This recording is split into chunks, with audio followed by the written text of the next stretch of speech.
And here we are back with still, or again, a full audience. I hope you've made good use of the break, talked to people, found food. Remember, that's all provided for free. Anything that you find in your refrigerator is good for it. Now, our next speaker, who is opening the second part just after this networking break, is Marcos. And Marcos has or is going to present the tool set that he is using, that he has built. No, has built, is using, well, anything that he is using around accessibility. And this is a topic that is really close to my heart. I do, or how do I say? Like, I can see everything, I can hear everything. That's good. But I always get questions where on the scale of accessibility do we fit with Liferay, with Liferay DXP, with Liferay Portal? So I've asked Marcus, you seem to know something about it. Can you show me what this accessibility stuff is all about? And here he is. Marcos, welcome.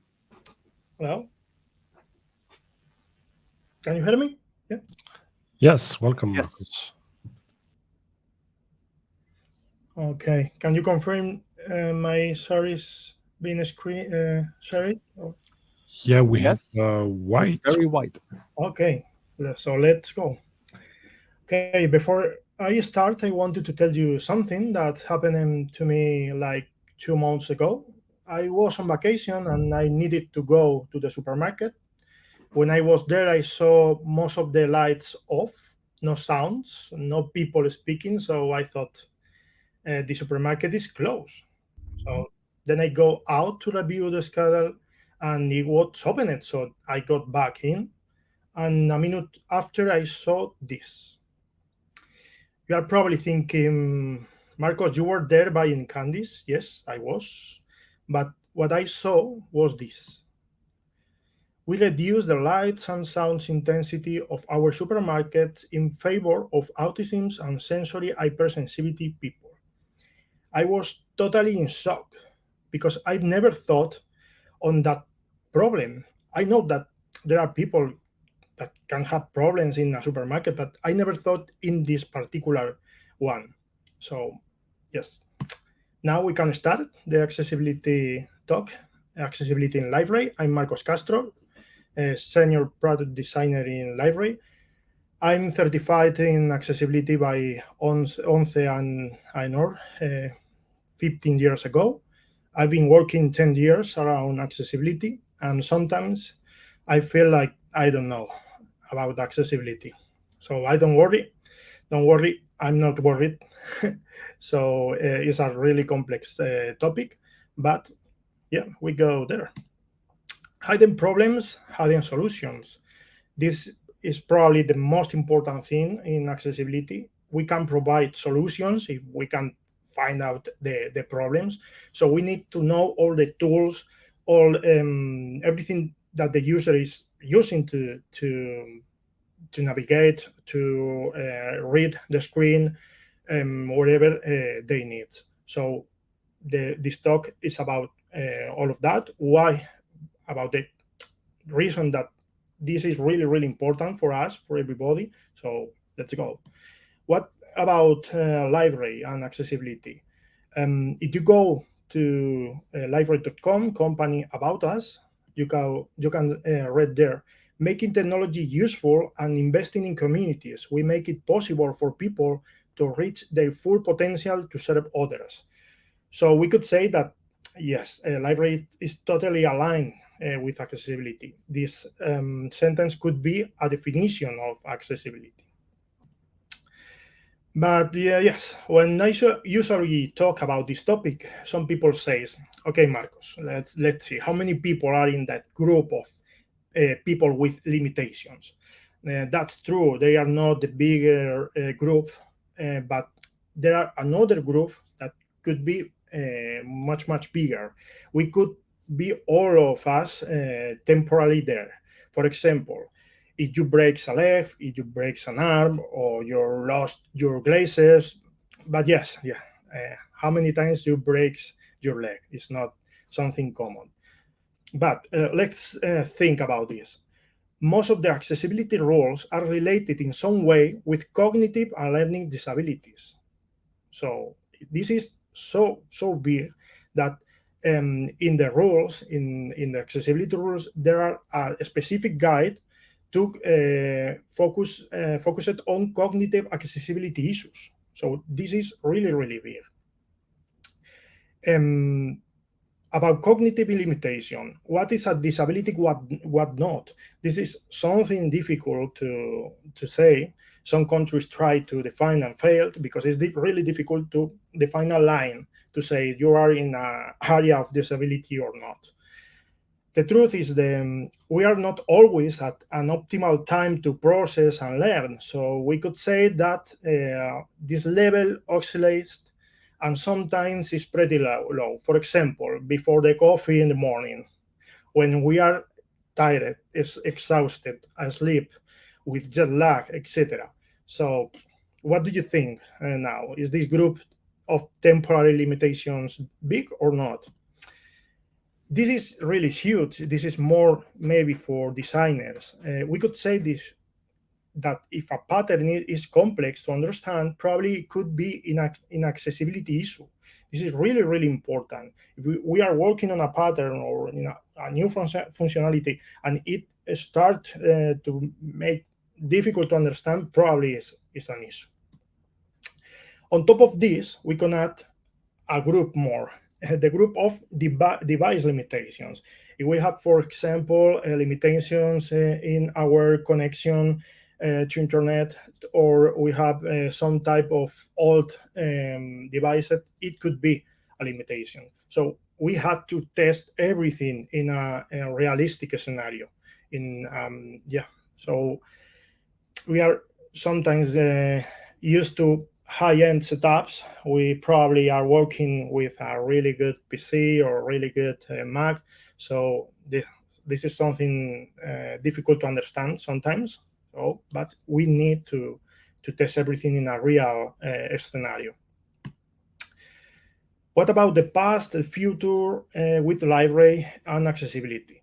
Liferay has been adjusting to the laws. In the past, we only needed to provide the tools to make everything accessible, but not accessible by default in a future. And right now, we are working really hard to make it possible, to make possible a product out of the box accessible. So that's the main objective here. This is the cell we wanted to get, the double I. And what do we need to certify? This slide is important because in 2019, the European Accessibility Act was adopted by Europe. And this year is the limit to be applied into our national laws. So this is the last year. In Spain, for example, it was adopted 2 years ago. And then we will have the limit to totally apply in 2025. More or less, this is orientative.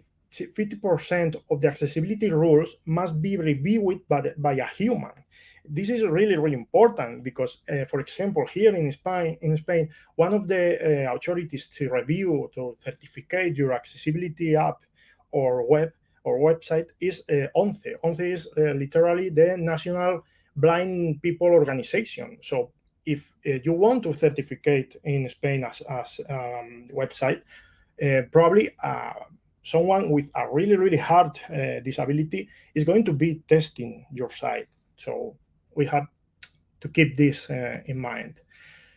Speaking about patterns, this is a common pattern I wanted to speak about because it's really fun, I think. Look at me, because I had the opportunity to face this problem 3 times in my life. The first one was a lot of time ago. This first one I was working with the technical team, we read this. Some people cannot perform gestures in a precise manner, so we decide to remove drag and drop because we read that. The second time, we keep reading the rule, and the rule says something like that some users find simple pointer inputs much easier to perform and understand than alternatives. It means that, for example, in the case of drag and drop can be really, really useful for some people with disabilities. So we don't need to remove, we only need to provide another solution, another pattern to cover all the cases. So we could say that there are no limitations by accessibility. There are new opportunities to work in new patterns, to work in new ways to cover all the cases. How can a system help here? You probably know that we have Lexicon as a design system and Clay as the implementation of the system. We are working always on accessibility to make everything all we can make it accessible. So if you use the component, you use the pattern, you are going to be much more close to the final objective of the cell of accessibility. In the case of Clay, for example, we have reported or worked on almost 50 tasks or issues of accessibility. I wanted to thank Matu and Patrick because they were working on this a lot. So we have been working a lot on this. About the Lexicon team, we are here to help you, of course. We have been working on colors, working to ensure that contrast is correct, that we are providing something that is not only color, that you can see in any type of environment of any type of blind, color blind, or disability, etc. Here, some examples that you can see the difference between the colors even if you don't see colors. That's really important. And we provide icons and we provide messages, specific messages to make the difference. Here are some examples about the color. We can use the color to provide information. So we usually provide more ways. We have been improving the contrast of the components. This example is really, really good because you can see here the same use of color and the same use of the shapes. So we are trying to provide difference to make it easier to difference in this particular pattern. For example, if you use your mouse or you select the line, you can see the difference with the other elements. Okay, about tools. Probably the most important tool for accessibility is the screen reader. For desktop, the winner is Windows, the platform, the operator system, because JAWS and NVDA are for Windows. JAWS is maybe the best, more used one. NVDA is open source, and VoiceOver is for Mac. That three are really, really important because there are a lot of people using them. So immobile is totally different. The pattern is totally changed because the most mobile devices used here is iOS. VoiceOver has, as you can see, a really, really incredible percent. Okay, and the next one, and the really, really important thing, is to know about the accessibility tree. The accessibility tree is what we use to communicate the assistive technologies to the browser. Actually, the screen reader, for example, is not reading the HTML, it's reading the accessibility tree. So sometimes to understand the issue, to understand what's happening, we need to get into the accessibility tree. How can activate this in Chrome? As you can see, we can go to the Inspector Accessibility tab, and there you will find out an option called, this is a video, So enable full page accessibility tree. We are gonna see it right now. So go live, but we are gonna see some examples now. So let me, yeah. Okay, we're gonna start by tools like plugins. For example, here I use 3, but there are a lot. You can use whatever you want. This, for example, color contrast analyzer is really good to capture regions of the page and compare the contrast and the colors. The Wake color contrast checker is really good to see if we have some issues here.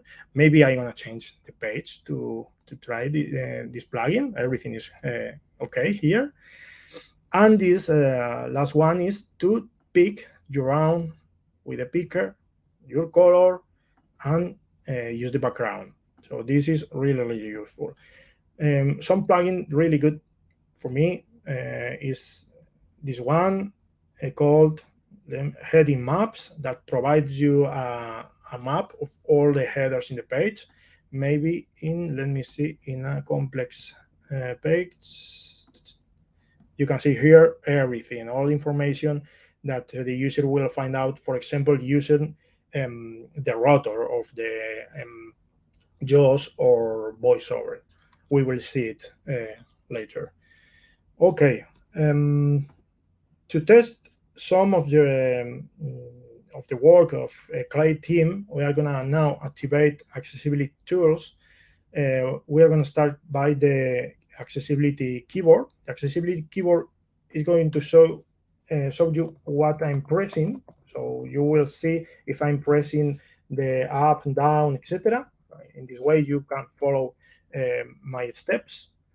And now pressing F5 and command, we will start in any Mac in the world pressing this combination of keys. Voiceover on, speech off. With the voiceover. The voiceover, this voiceover has the speed off, because I can be speaking at the same time that the screen reader. So now, for example, if we go to, we're gonna see 2 or 3 because I'm consuming the time. For example, for this one, all you see here in this box is what the screen reader is reading, but is muted for this demo. So if we go here, you can see how the option is read, how is read that this menu is open. When we got in, was announced that we can use the arrows. So I'm using the arrows, as you can see in the virtual keyboard.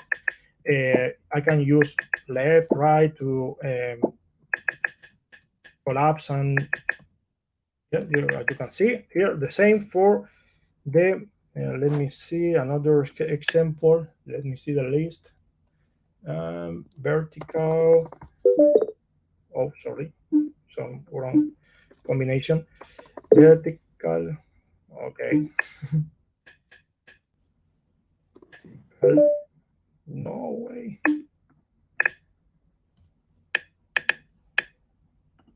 I'm gonna try. Nav, toolbar, tooltip. Oh, yes. Vertical bar, for example, here we have panels that can be controlled by keyboard. As you can see, we press and the focus goes directly to the panel. We can go back, press a message panel, go directly to the panel. So this is fantastic. Maybe some more samples like tabs, for example. Tabs, you can go directly move using the arrows here to the tab 3, press and go directly to read the tab. Okay, we're going to see these examples in a real case, apply it to Portal. So here we can see as everything like search button, signing button, link, the system to navigate in the page. Below, everything is labeled pretty well. So right now we can go to get in. We're gonna see now that you can use the tab key, and the icons have the tooltip to say this is a simulation button, and the reader is reading the simulation button. So this is pretty cool. To identify everything, we can go to menus, cancel menus, and the focus keeps in the trigger. Right now we are going to try the most difficult demo, is edit a page by keyboard. So now, for example, you can see we are going to skip to the content, and we are here in the vertical bar, the component we already seen in Clay, and the Echo team are using to this editor. We can change, and as you can see, the focus goes directly and as are reading the titles. If we tap here, we can go to the search, and this is going to be fantastic because I can write, for example, grid, and look at there, showing one result. So you can see how precise is your search. If you are looking for something like that, you have 22 results. If you miss your search, you have no results found. This is the screen reader, so it's really fantastic. So I'm gonna use, for example, the grid. I'm going to the grid, and now I'm gonna press the add button, and look at this. Use up and down arrows to move from the. It's fantastic. So now, if we use the arrows up and down, you can see how is the grid in the canvas, and the screen reader is announcing what is the place going to be placed the grid. So, for example, here we press enter, and we are in the panel of add. So here we are gonna looking for buttons. For example, we have two results. We are gonna use the button, normal button. You can see I'm using the up arrow here, enter, to add one more, enter, and enter more. Here it is, and a pretty cool 3 buttons grid is there. Something difficult to do, but it's really fast by keyboard. If we want to edit something, for example, we can go to the browser, and it can be used by keyboard too. For example, we are in this button, and pressing tab, we are in the moving button. We can press and move the button in the tree. We can put it here, close do the another button. The buttons are here, and we could go back here to the grid, for example, remove it. So this is totally impressive. There are not page editors like this functionality.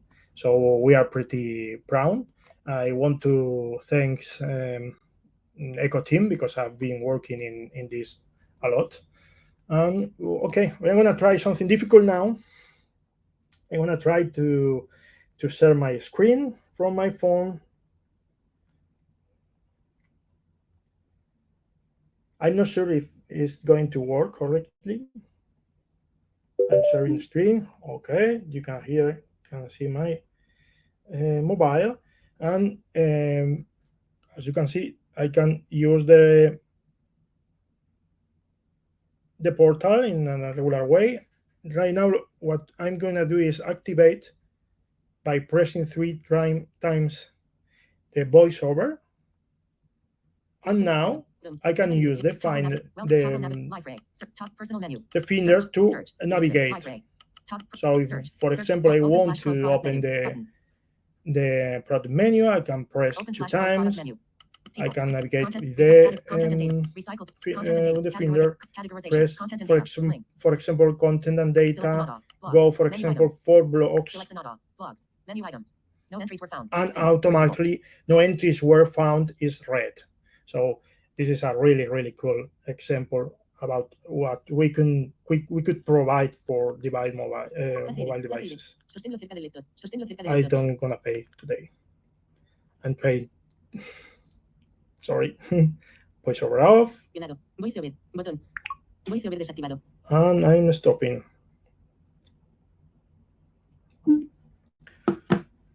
Okay, we are working on different ways to improve Liferay portal accessibility from accessibility point of view.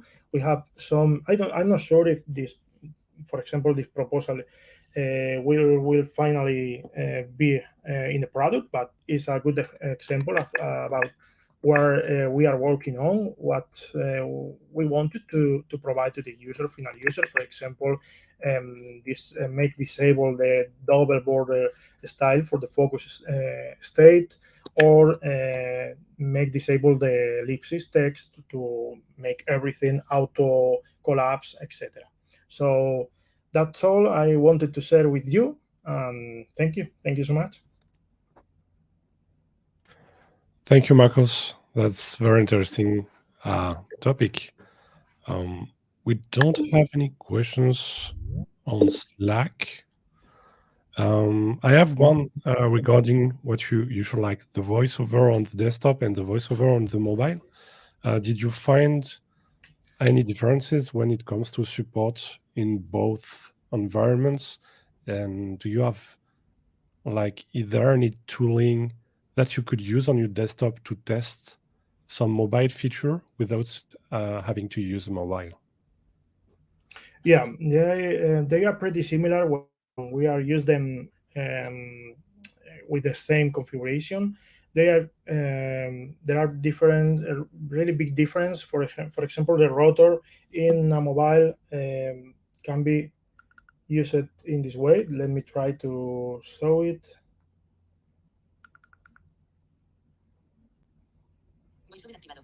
If you have the, I know, see, you can use the rotor with this movement, and you can jump between different links, titles, etc. And in desktop is totally different. It's a combination of keys, but finally the intentional act is the same. So yeah, they're pretty similar. That you only need to difference the patterns being used by using the finger or using the keyboard of the mouse. That's the only one difference, actually. Okay, thank you. VoiceOver off. Olaf, are you here? I think you're muted. I am here, yes. Let me double check. I'm juggling all of the windows here. And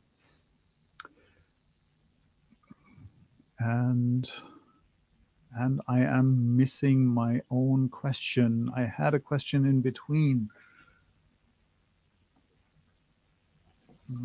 That's not important. It must not have been. If I can't remember it, it might not have been important. Yes. And I didn't bother to write it down in Slack. So Let's make this example. I know where to find you when I come back with that. So number one, thank you very much for giving us an impression about the accessibility tools, or of the accessibility tools that we currently have. And maybe a call to action for the next in-person DEF CON, because it's now, or it must be 10 years ago. If I remember correctly, it was DEF CON 2012 when we had a live on stage stunt where Julio and or Sergio from, well, you still know them, when they were on stage operating the user interface of back then Liferay 6.2, I guess. 6.1, 6.2, I can't really recall. They were on stage operating it blindfolded. So just listening to the voiceover to the screen reader and really demonstrating what can be done with the screen reader. And that was quite impressive. I think it was 5 minutes of their talk, or 5 or 10 minutes. And there is some video of it somewhere on YouTube. I've seen it. Maybe we can link it from your material. Now, here's something for you for the next in-person DEF CON, for you or somebody else from the accessibility team. Yeah, of course. So we have something to look forward to. That's great. Okay, thank you. Okay, if there aren't any other questions, then we can have a call to order. There is none on Slack.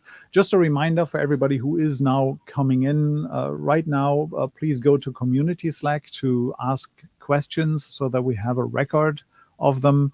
Community Slack, you can find that on liferay.dev/chat if you don't have an account yet. If you have an account, you'll know where to find it. So liferay.dev/chat. Speaking of community Slack, if you are on the event Dev24 channel, you will see an image there where I stated, work adventure conferences are really very close to the to real world conferences, because at real world conferences there's a lot of people standing right in front of the entry instead of picking a proper place. Now, here you cannot really talk to each other in the entrance area.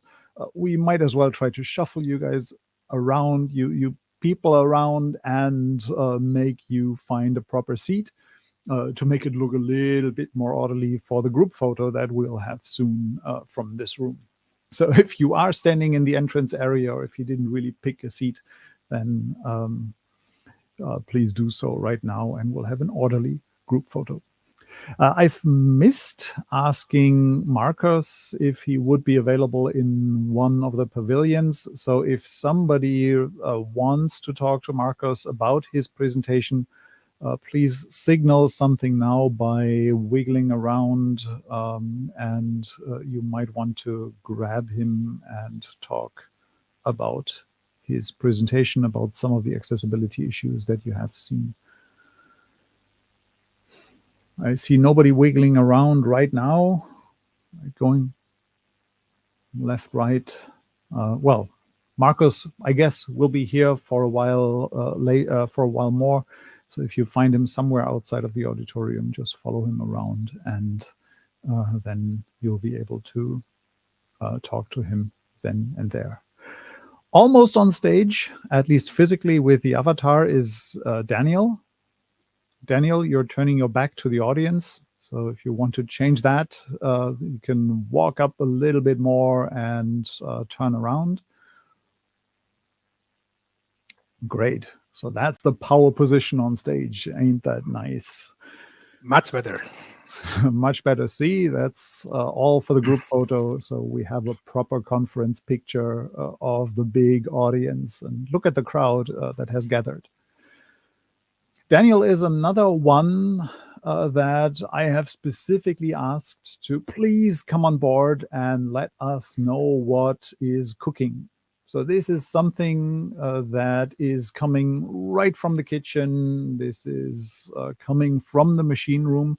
And I have been really interested in this feature that we're now seeing, because about 2 or 3 years ago, under Liferay 7.2, I have implemented a POC, a proof of concept, in roughly the same direction.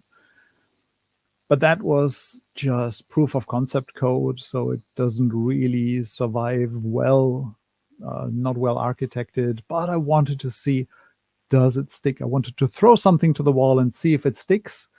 And apparently back then it didn't stick, but something might have been on there. So I'm really curious to learn what happens, or what do you think about a walkthrough through through the user interface. Daniel, please enlighten us. Okay, thanks so much, Olaf.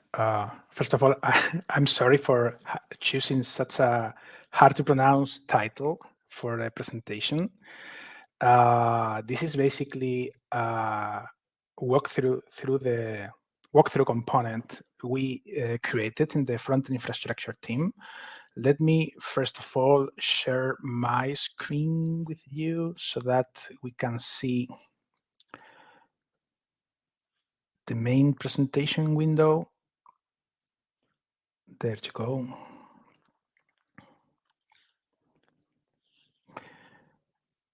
Okay. So hopefully you can see my full screen at this moment. Yes. Okay, thanks so much. Well, today I'm going to describe a little bit one of the components that we are developing in the front infrastructure team. At this moment, the company is quite simple because the scope of usage is still very little, but we aim at improving it in the short mid-term to accommodate more requirements. So the component is called walkthrough. I added the kind of React brackets to the name because it's actually implemented in React. So basically, the main purpose of this component, as Olaf stated, is to provide Liferay DXP with a mechanism to help our users to understand the UI. In order to achieve this, basically we are enabling DSP to provide visual guidance on the important elements of the page at a given moment. I have to say that Liferay didn't include such a kind of component or facility. So basically, in order to showcase a new feature, before this component is in place, we had to rely on third-party developments. So one of the things that, oh, I see there is a Slack presentation here. Let me quit my Slack so that we don't bother you guys with this. Okay, go back. Okay, so the thing is that we are aiming at providing a component that helps users to understand the UI. Our main use case for now is to showcase the features in the demos. So right now, the component is being used in the site initializers, but we have plans to make it useful and used also from the DXP applications. And that's a big leap because right now, usage is very limited. So we haven't advertised it yet, but the reality is that it is already available in DXP. But I have to make a big disclaimer because we are now in a beta status. So although you can try it and use it, and we are going to use it in this presentation, there is still room for improvement for this component. So the main features. Right now, we've created a component which is kind of a platform level service. Means that we can turn it on or off for a given Liferay site. So in order to configure the behavior of the component, we are going to provide a JSON descriptor at the site settings level. In that JSON descriptor, we are going to use CSS selectors to target the UI area that we like to describe. So it means that there are not particular requirements on the site content in order to be highlighted. And one of the latest features we've added is the multi-page support, meaning that we can make a walkthrough spanning through different site pages. So there are two main abstractions for this component. The first one is the walkthrough itself, which is a set of logical steps that we'd like to present to the user. They are associated to site pages through the friendly URL of the site page. They are sorted within a page, meaning that there is an implied order of steps. Indeed, we are going to number them automatically, as you can see in the screenshots. And there are some general behavioral properties at the walkthrough level that we can configure, as we see later on, such as we want the for example, whether we want it to be closable or not by the end user. So within a step in the walkthrough, we are going to define few elements. First of all, the DOM element that we would like to highlight. Here we'll be using the CSS selector for that purpose. Then we will be able to provide a title and a markup text to describe the feature itself. We will be able also to specify some positioning attributes so that the popover can be shown, for example, to the right of the highlighted element, as you can see in the screenshot, but you can configure different positioning depending on the context where that step is going to be rendered. And we also have the possibility of linking the steps through the previous and next to trigger navigation through pages, as we'll see in a minute. So this is the JSON descriptor that we are going to work in this example. As you can see, it's not very complex. We have some general properties here in the here in this first part. We are going to be able to say that we can close the popover when clicking outside of it, because we are going basically to add a kind of overlay on the rest of the screen. We also can say that we want it to be closable, and recently we've added the possibility to skip the walkthrough for a given user. The second part is the site pages that we are going to make for this particular walkthrough. As you can see, we are using the page-friendly URL to address a given site page. There is no need to give the full page URL, meaning that this descriptor is independent on the current site. You don't need to add things like /web/guest and things like that. So this is the pure friendly URL for the page. And then within a page, we describe different steps. In this case, we have a first step called search and a second one called menu nav. And same for the different page.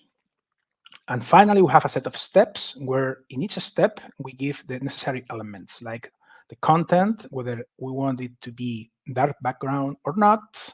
That's the ID, which connects us with the particular step declared for a given page. And the node to highlight, which is basically a DOM selector that you can use, and the title. There are some other elements that we'll see now. Well, some other details about implementation. This is implemented as a React component in DXP. It is based on Clay main elements like popover and hotspot, as we'll see in a minute. This is integrated in DXP thanks to dynamic include, which is a technique that allows us to inject given markup or logic in a set of predefined points in the DSP workflow, basically.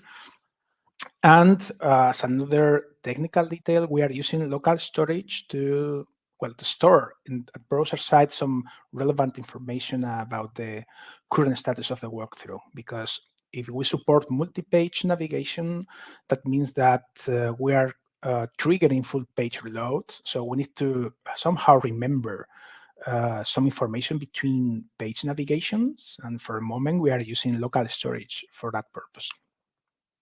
So I think it's demo time.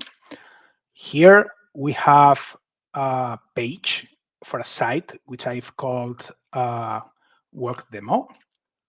And this is the configuration. Let's start by just going to the site settings. In the site settings, in the content and data section, we have a walkthrough configuration element. And here we can say that for this given site, we can enable or disable the walkthrough. So if we enable it, as you can see, this is a very basic configuration screen where we can see the JSON descriptor for it. As you can see, there are just two different pages, home and featured. For the home, we define two steps, search and menu nav. This is the search step. This is the menu nav step. This one is going to trigger a navigation to the featured page thanks to the next attribute. And once we are in the featured page, we have a third step called sign up. In this case, this sign up step is defined here. And there is a previous navigation action in this step that will allow us to go back to the home page. Okay, so as you can see, there's I would say that it's very simple configuration. It's a little bit rough at this moment, to be honest, because there is no validation of the correctness of this. So basically, you can create anything. So right now, we are going to see this in action just by loading a page in this site where there is a step defined here. As you can see, there is a new element on the page. This is a hotspot. This is indicating that there is a navigation step around. So user can use the site as usual, but if user clicks on the hotspot, we get the step rendered. The rendering of the steps is quite simple. We just draw an overlay on top of the page. Clicking outside the overlay does nothing. This is basically because close and click outside is false. And as you can see, there is no way to close the step. Let me change this just to demonstrate that we support hot changes on the page. We need, of course, a full page reload for the new steps to be here. Now we have a closing. And then if we close on a step, we go back to the hotspot mode. Okay, this is a way to keep disruptiveness under control. So the person defining the walkthrough can choose whether the steps should be closable or not, and whether clicking outside the popover is closing it or not. So basically, we define here the text of the walkthrough step at this moment. As you can see, there is this is the content, this is the title, search box. If we go here, we will see that we are numbering the steps. 1 of 3, meaning that we are having into account that this walkthrough has 3 steps, even though the third one is on a separate page. So once we hit OK, we are taken to the next one. This is the featured node we are highlighting. Then we count second step. You can navigate site pages through this menu. We can go back to the first. We can close it, and system remembers where we were. And then if click allows, we can go to the third. Here, the third step is going to trigger navigation, meaning that if you pay attention to the URL in this page, you will find that we are triggering a navigation to the featured page. And now we have a different step being rendered. This is already on the, pop over state, because we don't want to switch to a different page and then just render a hotspot. So at this moment, we are just rendering the full step. We can go back and forth. So we are triggering navigations. And then once we're done, we can hit close. And for this particular user, the steps have been completed. I purposely put the note to highlight in this second page under the fold to demonstrate that in order to make a step visible, we scroll through the page to show it, because otherwise we will find some weird issues. So that's basically the feature. As you can see, feature is super simple. There are some advantages of this approach, like for instance, we don't need to rely on any particular content markup here. The only contract between the page or the set of pages between the sites in the end and the walkthrough specification is the node to highlight, which is this tiny string representing the CSS selector. We do a search using the query selector method in the page, meaning that we don't need only to rely on the ID of the div or other element we want to target. We can also use almost any CSS selector to target the page element. The thing is that if there is more than one element matching the selector, we are going to highlight the first one we find on the page. So that is basically the main constituents of this feature. As you can see, it's nice, but it has some points of improvement. So let me highlight some of them at this moment. Well, we'd like to improve the initial trigger, meaning that when the first step is rendered, we may find that the element is not yet present on the page. So we probably need to implement some sort of exponential poll for the page content to see if the element is there, or maybe we need to tie the trigger of the first step in the walkthrough to some particular event in the system. That's one of the improvements we are planning. The second one is to make the first step visible by default, because as you've seen, the first step is not yet visible. We have only the hotspot mode, but we may need to configure it as a visible one to be a little bit more disruptive. Another option we are considering is to be able to inject some code snippet on each step, or even on each step navigation to trigger more advanced things like click on elements and some other interesting features. We are missing translations, meaning that this component at this moment is not does not accept translations in the text. So ideally, we should be able to provide different locales for this text and the others in the system. And probably we are going to work on a different algorithm to target the content, not only based on the URLs of the pages like this, the home page on the featured page, but also based on some sort of regular expression that allows us to find different markups in the page, no matter the URL. That's a good way to target specific apps instead of site pages. For example, if we want to demo a new feature in the page editor, in the control panel, we need to target a very particular URL. So it's maybe better to enable the walkthrough when some trigger or some component is on the page. So that leads us to consider a different way to manage walkthroughs rather than using the page as an abstraction, and to be able to maintain different walkthroughs per installation. That would allow different apps or features to be announced independently. But as I've said, this is kind of a feature work that we are considering. So that is all from my side. Olaf, I don't know if I can return control, and I will happily answer any questions you may have. Thank you. Yes.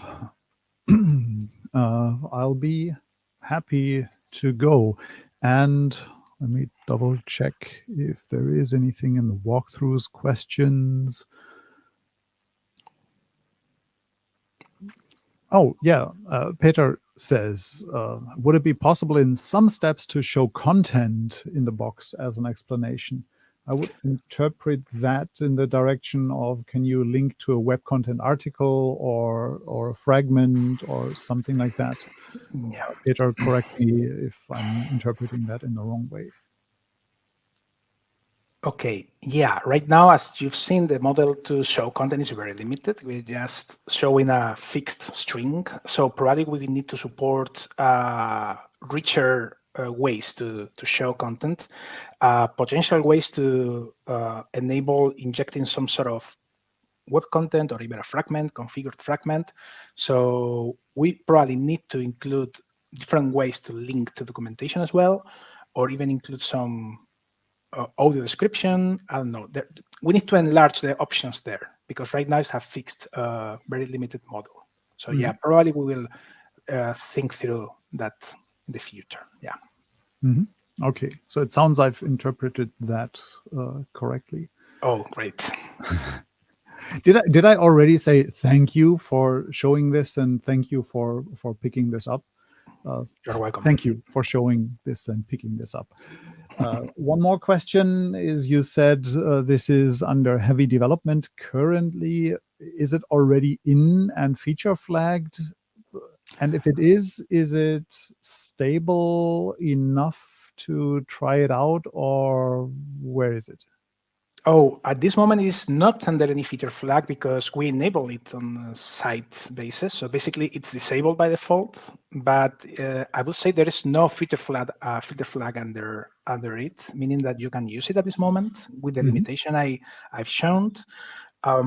So the thing is that we're planning to include it in some site initializers, and probably some product teams shown interest in using this to advertise the new features, because as you know, we are making changes to the UI on a very fast pace to include new features. So we need some way to advertise them in an ordered way, in an organized way. So probably the declaration of the steps would be part of the code base at some moment.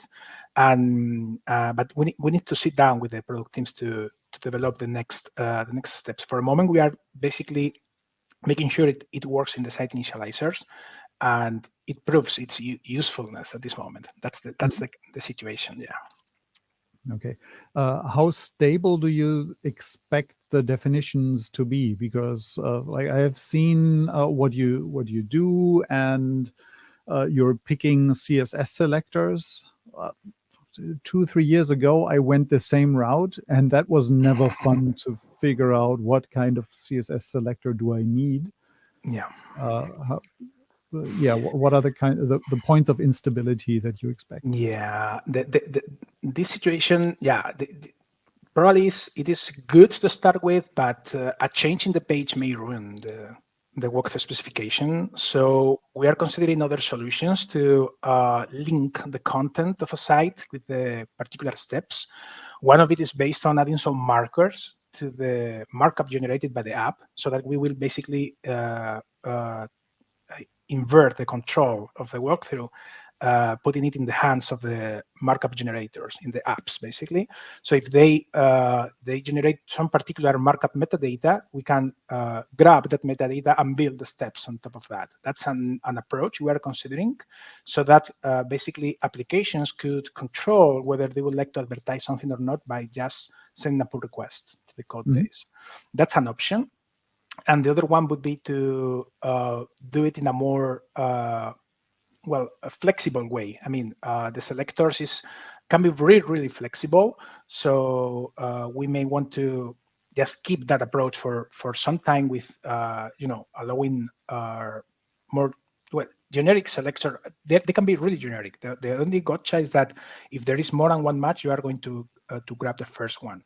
And the other direction would be to provide some sort of tooling to help users to build the walkthrough in a page, rather than just using markup in the source code, allowing them to, for example, mark the given fragment in a page or a given element in the page with this, or at least to understand which area has to be chosen in order for a step to be defined. These are potentially future lines of improvements once we stabilize the usage of the component throughout the DXP base. Tooling support, that's an important topic. Okay. Well, great. I'm really looking forward to explore this further. Maybe you pick up my idea that I have presented separately of adding an audio description to the user interface. That was the way that I went first. But yeah, I do admit there's a lot of production effort behind that. So it's not quite the easy, hey, click here, look at this, look at this. That's a lot easier to build, even though you still have to go through the CSS route and get those selectors. I see. I appreciate the effort, and we have started the whole event, the very first event, with me asking for in-place documentation. It was through the Liferay Learn message tag, and I've pointed that out to Igor, our very first presenter, or Igor and Sergio, but Igor picked up on it. This is a second time that I'm mentioning in-place documentation, and this time it's already in.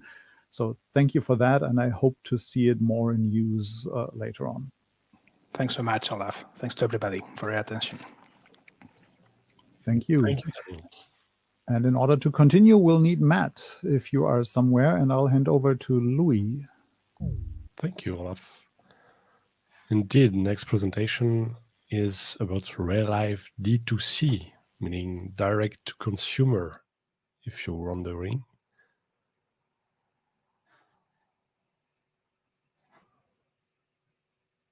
I see him just next to the stage. Matt, find the stairs and come up. There he is.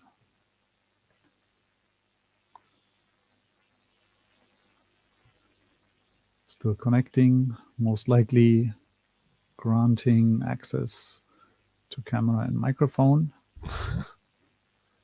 There he is. Hi, Matt. and welcome to Dev24. Everyone, I'm going to move my screen over here so I'm actually looking at everyone. All right. Well, thanks for having me, everybody. This is my first Dev24 and first time using Work Adventure. Really cool platform. I am Matt Hartel, and I'm one of the product managers at Liferay for the Systems or Solutions Center of Excellence, SCOE. And I'm going to be sharing my screen here. I'm located just outside of Philadelphia. I know a couple other Liferay guys. And so really happy to be here with everyone. And it's nice that I'm going after Daniel's presentation because the product that I'm going to show you, the accelerator I'm going to show you actually uses walkthrough. And although we haven't quite finished it yet, it will show you just somehow how it can be used in context of a solution. So let me go ahead and share my screen and we will get started. And we'll do some. We can see it now. Okay, good. That's great. Okay, so the title of the talk was a solution that you can use today, and so I wanted to highlight Raylife D2C. And before I do that, I just wanted to give an idea of what this Systems Center of Excellence, Solution Center of Excellence is, just so everybody knows what our role is at Liferay. And largely when we talk about product features, they come out, our product managers do a wonderful job of researching product features and then coding them and then releasing them to Liferay. And a lot of times we oftentimes miss the real world application. Sometimes it can get all the way to our customers. They try something out, they may not see it working the way that it was intended. And so our job is a little bit to stand in the gap. And so what we would do is, instead of releasing features, say for an insurance accelerator or an insurance portal or a direct-to-consumer solution, which we'll talk about today, we would build it ourselves. And so in many ways, we could say eat our own dog food, or you could say drink our own champagne. This is the team that is responsible for taking something like Daniel's walkthrough and trying it out in the context of a solution. So, our primary job in the SCOE is to try out solutions before they reach our customers, and in some extent to expose any kind of gaps that we may have, and then obviously fix those gaps as quick as possible.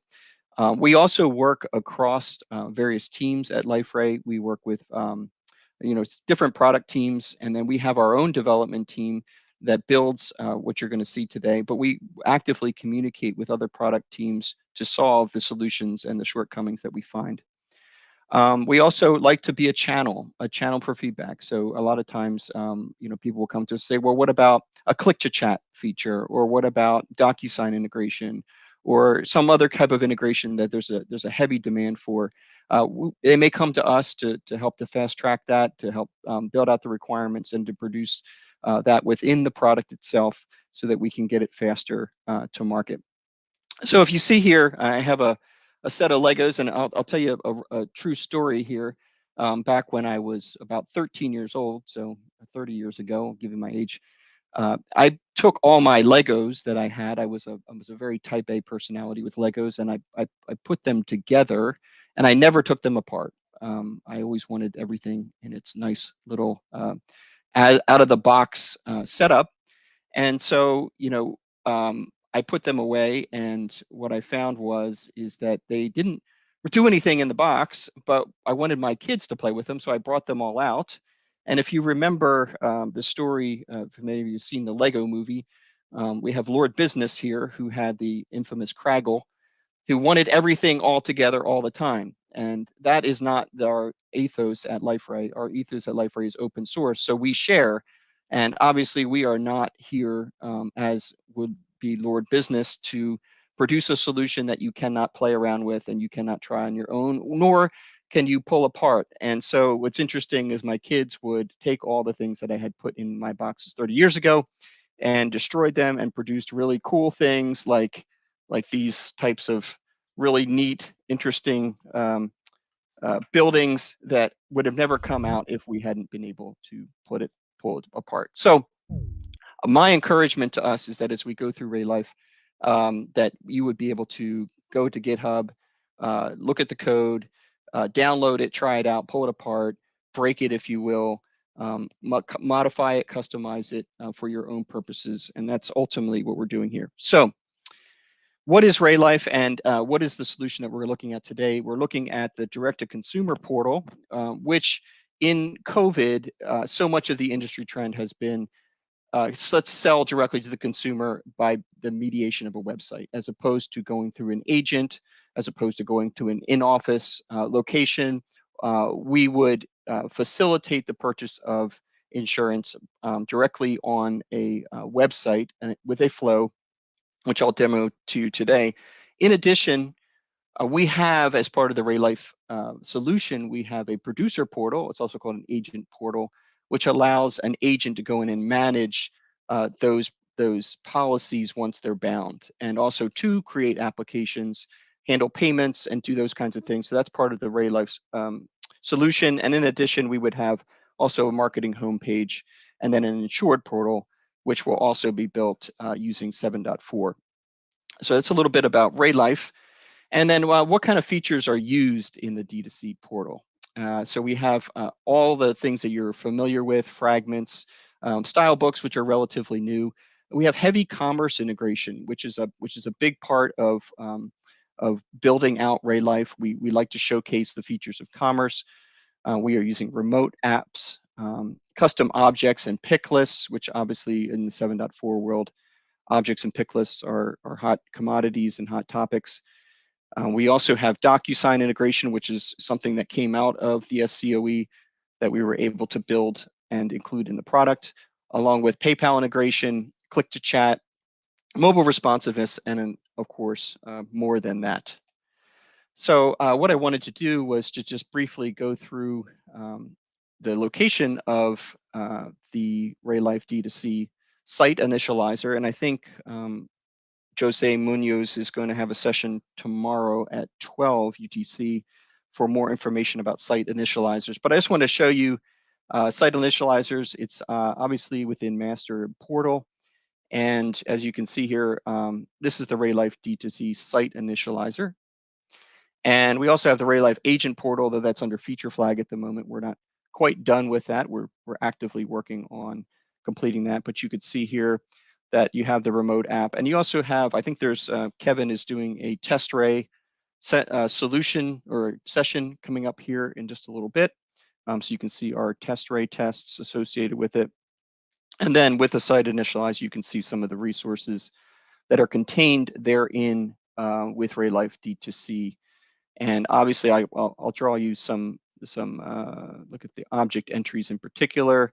You can see where we're populating, for instance, say the application. So one of the great things about a site initializer is that you can go ahead and you can create a site, but you can also populate it with data for that site and quickly modify it as needed. So that's one of the things I wanted to point out to you. We also have policies, claims, quote comparisons, sales goals, and some authentication information. And what we're working on as well is ways to pre-populate, in particular, the agent portal. So what we would like to do is give you not only just a site that's looks pretty, but it actually contains relevant and logical data. So we would have policies that some are bound and some are not.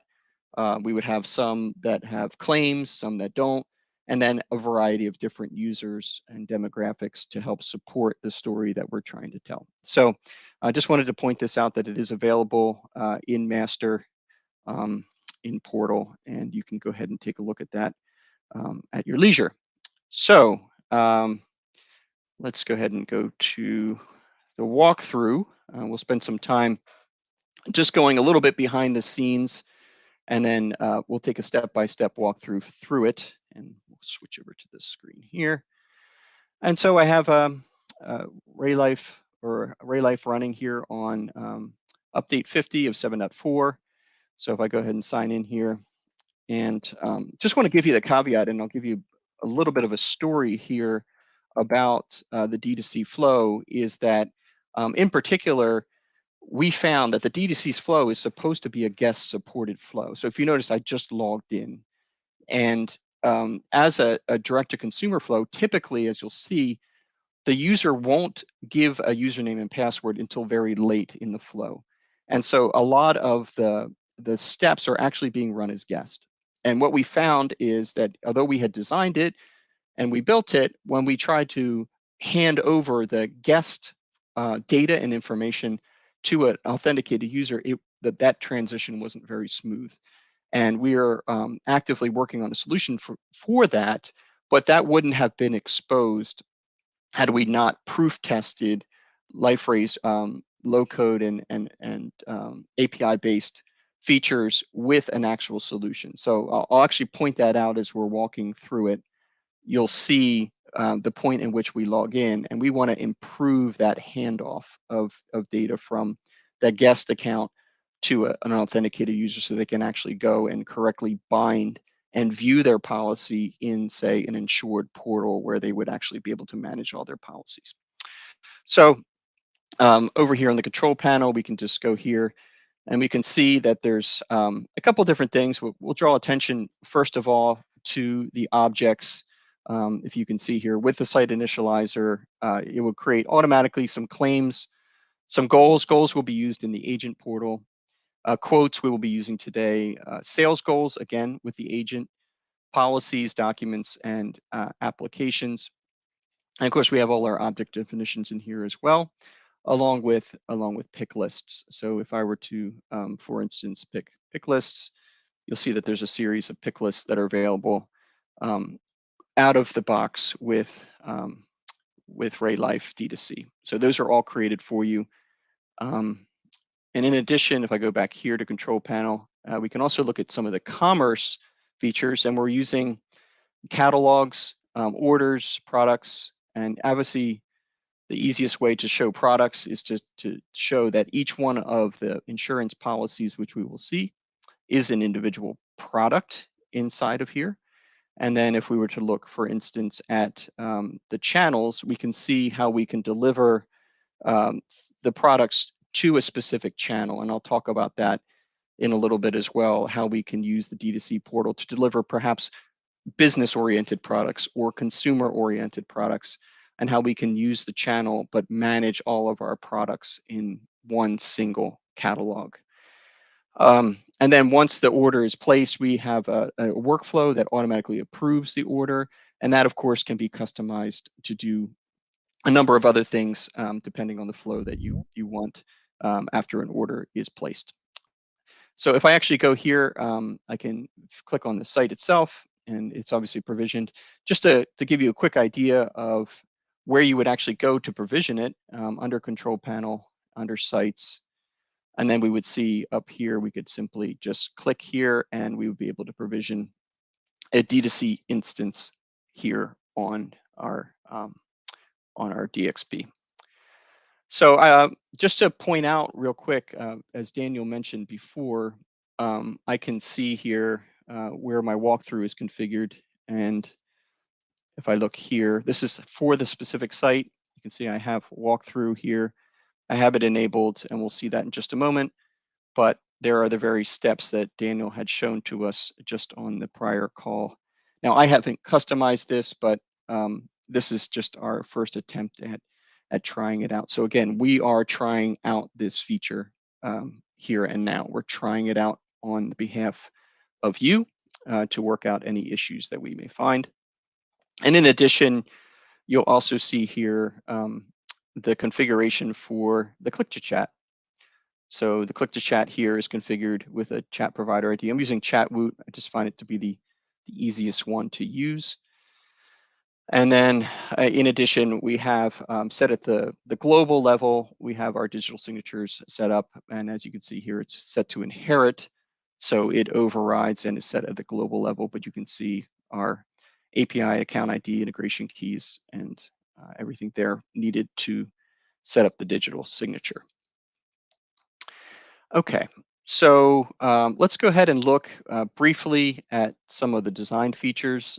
We have style books. There's a Raylife style book, which can obviously be customized as needed. You can see all the different color schemes that you have here, and that, of course, is part of the D2C solution. And then also we have a set of fragments that are available here as well. And we are using web content articles to deliver much of the tips throughout the flow. You'll see that these tips will come up in various locations. And categories we're also using here, where we could have different types of insurance lines.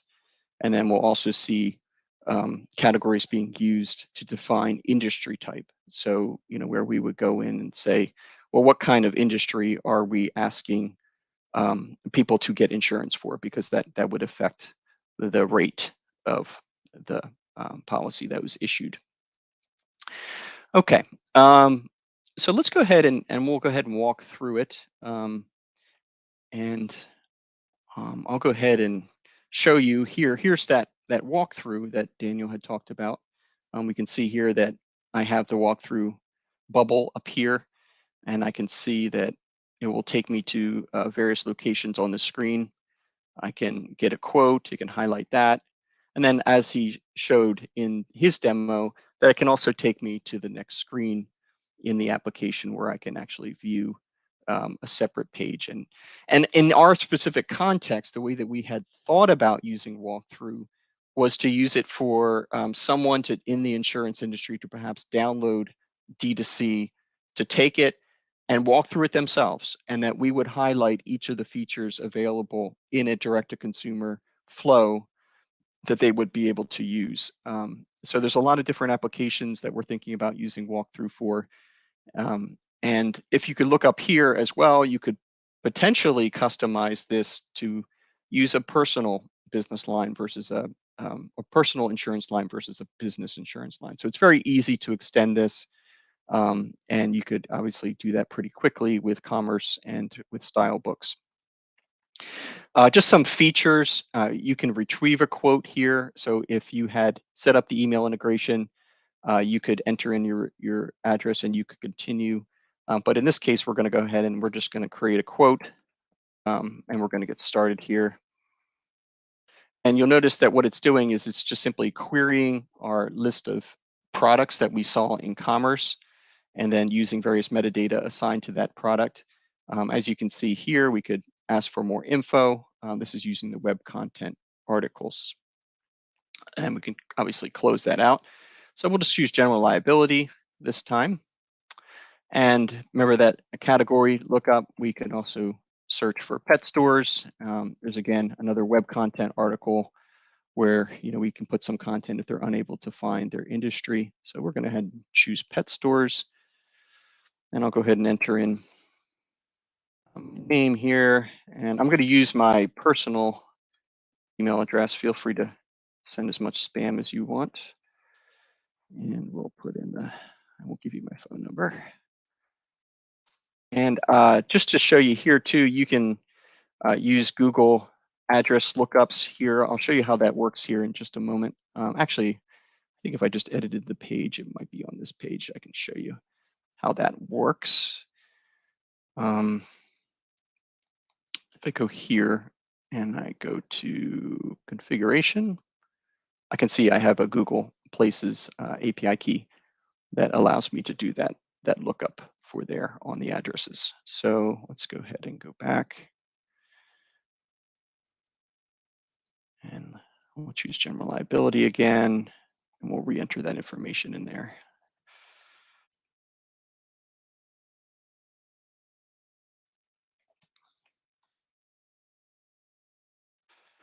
And again, I'm going to use my personal email just so I can show you how the DocuSign gets delivered. Choose that same address. There's it pre-fills. I can also save and exit at any point in the flow. It'll send a link here to my email address, and I can obviously continue quoting here and exit, but it's just one of those ways of preserving people's information if they decide that they want to come back later and complete the quote. And for now, let's choose 10 years. We don't store any PII. We don't have a auto policy. These are actually questions that would be relevant in a D2C flow.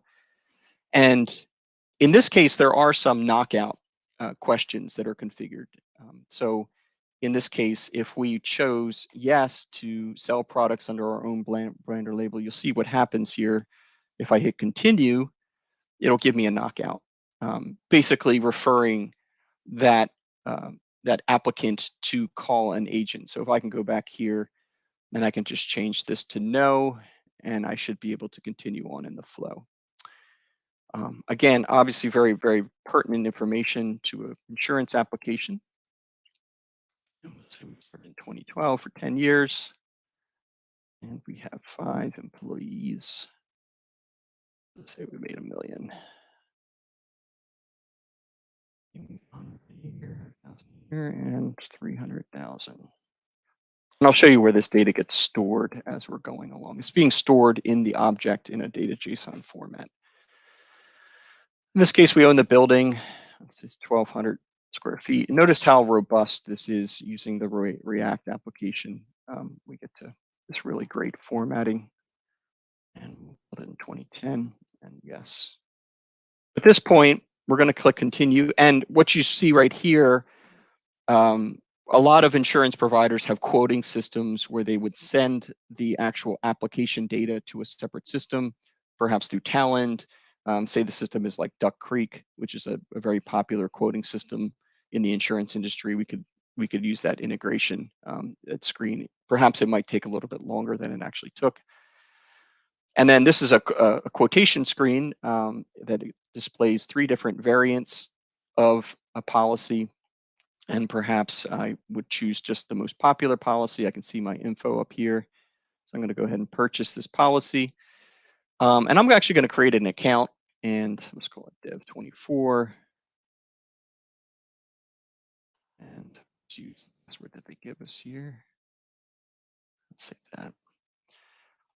And we got our CAPTCHA, which is a requirement for new account creation. This is just out of the box CAPTCHA. You can modify this to use reCAPTCHA or a better product. And we'll go ahead and create that account. And at this point, it's going to ask me to upload a copy of a business license. So I just have something prepared here. Some interior photos. We'll take 2 pictures of our store. And all this is getting stored in documents and media for this particular application. I'll go ahead and confirm those uploads. And they'll be added there. And at that point, I'm going to have different payment methods. In this case, we only have one payment method. We're going to choose PayPal. I can pay in full, or I can pay in payments. This is a feature that we built out in the D2C flow because that's very popular, to split payments or to buy now, pay later kind of thing. And we'll go ahead and pay now and use our test account.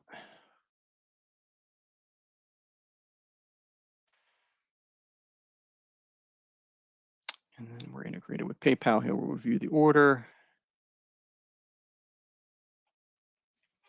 And sometimes it will take a little bit of time to actually process that in the sandbox.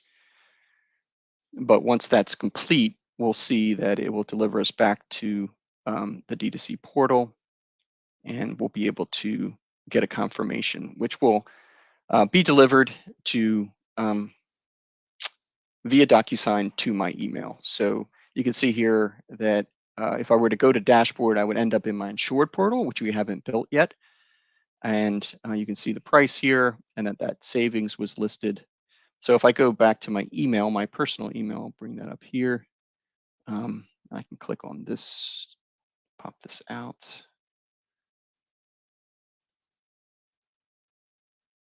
And you can see here that I've got a review document, which I can then click on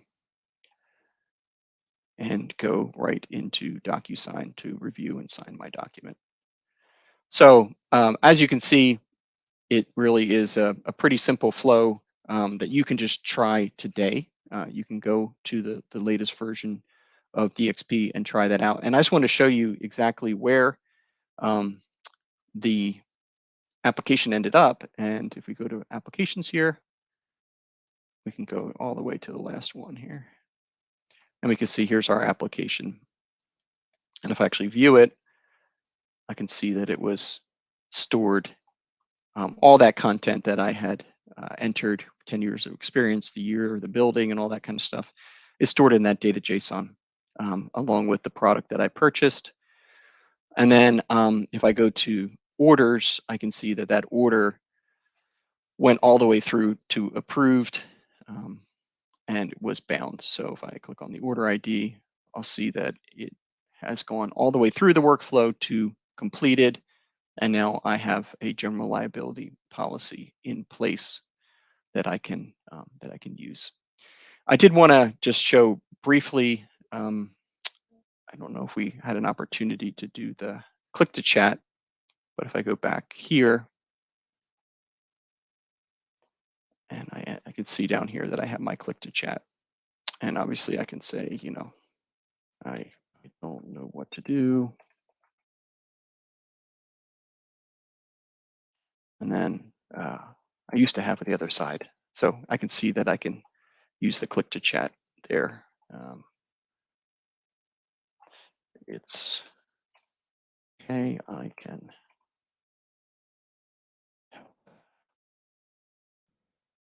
Oh, that's click to chat. I think that's pretty much it for what I had to share. I'd be happy to answer any questions or any comments about the D2C flow, any ways that we can improve. We value your feedback. We want you to try it out, to report bugs, anything that you see that can be improved. But ultimately, we want you to use it. We want you to try it out. We want you to help better understand some of the 7.4 features, to understand how they work and how they can create a great solution for you. Thanks a lot, Matt. That was very interesting. And I think if we go back years ago, we had in Unconference a talk about site initializer. I think it was 2019, something like that. And it's so few years we're with Raylife D2C. That's just awesome. Yeah. And I have a question regarding Raylife. You demonstrated, in the workflow that you have a React app where it's a form when you put your information and all of that. And we've seen earlier that we now have application pages coming with form inputs in the content pages that can be bound to objects. And I was wondering, where are you at with that feature, and how do you deal with the teams to make it usable in that real world application? Yeah, so we'll likely be using application pages inside the insured portal. So we try to spread the usage of various features. So like this is React, the agent portal. This is the older version of the agent portal, but we would have React fragments for each one of these. So not only just a remote application in React, but actually using React fragments that can be edited in a drag and drop fashion. And then with the insured portal, we'll try to use application pages. We're actually, real world, we used application pages in its first iteration on Marketplace. And so, we have used it. And, obviously we want to use things that are coming out, but also we want to showcase what it would mean to do something in React that looks really, really pretty, and that has the additional abilities to customize very, very detailed. So we're trying to spread out our different applications of different product features across the portfolio that we're offering, either in Raylife or in the marketplace, or in other solutions that we produce, such as DocuSign and Click to Chat. Okay, and we have a comment that saying that is really cool, and it would be great to have more real life examples. So I think we have more than real life, right? Yeah, we do. So if I were to go here, and we can choose between Masterclass Minium and Speedwell. I think these are both commerce accelerators. And then within the next probably about month or so, maybe a month, a little bit more than that, you should see the Raylife agent portal here as well. And again, like I said, that will be very similar to what you're seeing here, with the ability to manage applications. So if I just go here, you'll be seeing the 7.4 version. This is actually the 7.2 version that was built during the pandemic. And we're just simply copying this. We're not really adding a new design features, but we're just copying and producing the same look and feel, but with 7.4 feature set. Okay. And I'm sure in the site initializers session, they can probably speak to some more site initializers that will be available. And largely as we look at marketplace, we also want to consider that using something like site initializer and things like this to provision solutions. That's that's some of what we're working on now, is that how can we turn some of these things into solutions? And we use the word accelerator, and we use that word accelerator strategically, meaning that an accelerator will get you sort of 80%, anywhere between 40 to 80% of the way there on a solution. So if you wanted to build your own D2C portal, we would get you however much customization you needed to. We would get you at least 40% of the way there, if not 80% of the way there, so that you can go faster to market, you can get solutions out the door, and you can solve problems easier because they've already been solved by us in such a way that you can reuse them. Exactly. And as you're showing, there's more than a site initializer that we can use actually in the portal. So there's some work under the hood, and we will see some of that work come to life in the months to come. And we are in sales engineering, we're also working on the demos and try to build some of that will come into site initializers. So it's like a work team at Liferay, and we're always improving that, right? Yeah. Just the other day, there was a demo that was done for an insurance customer where they used a portion of the agent portal. Really successful, just wonderfully done by the sales engineering team.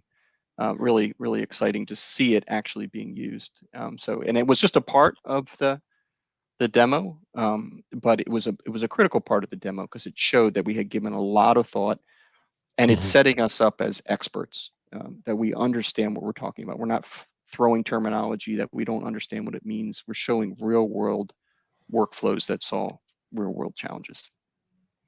Yes. And is it, I don't remember, but that might be part also of the what we showcase in the solution marketplace that we released, right? Yes. Yeah, you can actually see this version of the agent portal solution in the marketplace. So it would be this one. You can see that in the solutions marketplace. We have that described as a solution, and with everything that would go with it. And then we have, I think we just added our 25th solution the other day to the solutions marketplace, with the hopes of many more, and with the hopes of one day automating the delivery of those solutions, so they can really get them up and running, particularly on LXC. So that all this stuff is working towards the really fast delivery, faster time to market, quicker resolution of problems and challenges. That's awesome. I think we don't have any more questions. So again, thanks a lot, Matt, for presenting that today and sharing a lot of knowledge around the solution building and the site initializers. Great. Thanks, everyone. Thanks for your time. And now, if Thibaut and Petri are in the audience, they can come on stage so we can continue with the next presentation.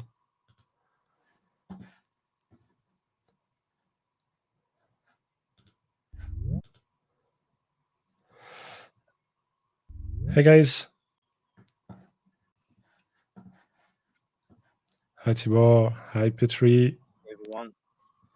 Nice to have you here. And we step a bit away from objects now for a moment to talk about search, and specifically search as you type. And you're both part of the search team, and you will tell us more about how search blueprints and suggestion REST endpoint can be used with custom search. bar suggestions, right? So Noah, I will hand over to you. Thank you for being here. Let's go. Thank you. And hey, everyone. I hope you are enjoying Duet 24. It's good to see already a lot of good sessions so far. In the team, we thought that that 24 would be a nice opportunity to showcase and present you some of the things we have released earlier this year and some of those which are coming, but now in a good shape that we are able to present to you. So this is one of the 4 sessions we're going to host about search. One is coming today later and then to tomorrow. So if you can, please join. And later, if you find us around, you can ask questions. And let's see if screen sharing is working. And just please give me a little confirmation. Yeah, so you should be seeing my browser. Yep, exactly. Great. On Liferay issues. Exactly. So this session, we are going to talk about search bar suggestions or search as you type, which is another common phrase to refer to. And more precisely, I will show one of the, or most of the configuration options we offer that page builders can use to leverage these features. And this has been introduced since 7.4 GA and update 36. So a few months it's been out the market. And I wanted to start with just a little disambiguation about the phrases like predictive search or type ahead, search as you type, or search suggestions, search bar suggestions. So these terms are used many times interchangeably in the context of any kind of dynamic entries which appear as the user starts typing into a search bar. And here I'm not talking about what kind of suggestions you are getting. It's more about the dynamic nature. And basically the idea is, I mean, not surprisingly, is to decrease the time and effort it takes for users to find the answers or the results they are looking for without the need to go through number of pages or filtering down the results. So the idea is that if the search bar suggestions are good enough, then it's like a single clicks between the result or the answer and the search. And Liferay as a platform has always been offering you the ways to build your own kind of search bar experiences, but we have been, or we were lacking this out of the box at any degree. So we have introduced the first iteration of this, as I mentioned in GE 36 and update 36. So I will go through my simple local environment with some data set, which is pretty simple. I'm using our documentation site, learnliferay.com, as a source for articles ingested as web content articles, just to have, you know, some kind of content we can search for. So by default, on these versions, we can see that we have the suggestions appearing as the user starts typing. And I want to emphasize that on this session is particularly about the configuration options. So the personalization of the look and feel of this dropdown is something we will address in the next or later product initiative. Right now, I'm talking about, and I will show you the configuration options, which is already giving ways to customize this. So let's see what we have as options in the search bar configuration. I'm running a DXP version, and I will explain why I'm mentioning this. So as you can see, we have the search suggestions configuration section in the search bar widget. And by default, we enable this, the suggestions. This can be turned off at the system level. So I can imagine there are deployments where people that don't want this functionality, but it is enabled by default. The next thing you notice is that it is possible to custom or configure the minimum number of characters or the threshold. So the minimum number of characters the user has to type in before the suggestions appear. Obviously, the lower the value, the earlier the results might appear. But of course, on the other hand, and depending on the search query, which is a most important part of any search, like for a single keyword, you might not get what you really want. By default, we're using 3 or 2. I don't remember off the top of my head whether it's 2 or 3 because I already changed it in my environment. But some people may want to set it to higher values. For example, if it's mostly a Q&A site where people are usually typing in longer phrases, so sort of questions, maybe like 5 or 10, or maybe 10 is too big, but maybe 5 can be a better configuration. And now the heart of it is what kind of suggestions you can get.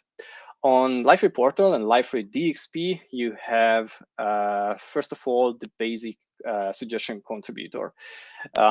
Basically, sorry for the joke. So basic is the standard Liferay search query we have when you are searching out of the box in a Liferay DXP or Liferay Portal environment. You can also configure the name of this group. If you recall, just going back, so you can see that by default we call this suggestions. So this is what you can configure here. And this is actually a language key, which means that you can also customize it using the language override feature of Liferay DXP and Liferay Portal if you want. But also important to mention that this is acting as an ID used in the response of the suggestions endpoint to distinguish between the different groups. I will show this in a second. And then you can set how many the number of results you want to see or want to show the maximum. So for example, if you have multiple groups configured, maybe you want to lower the values. So if you save it and then we go back and then we search again or start typing, now we're only seeing 3 results appearing. The next thing is the other contributor group, which is I think the more configuration and customization option, which is it is offering, is the Blueprint one. Blueprint as a suggestions contributor is only available in Liferay DXP version. So for example, if you use our Docker images, you can get it immediately and start using and experimenting with it.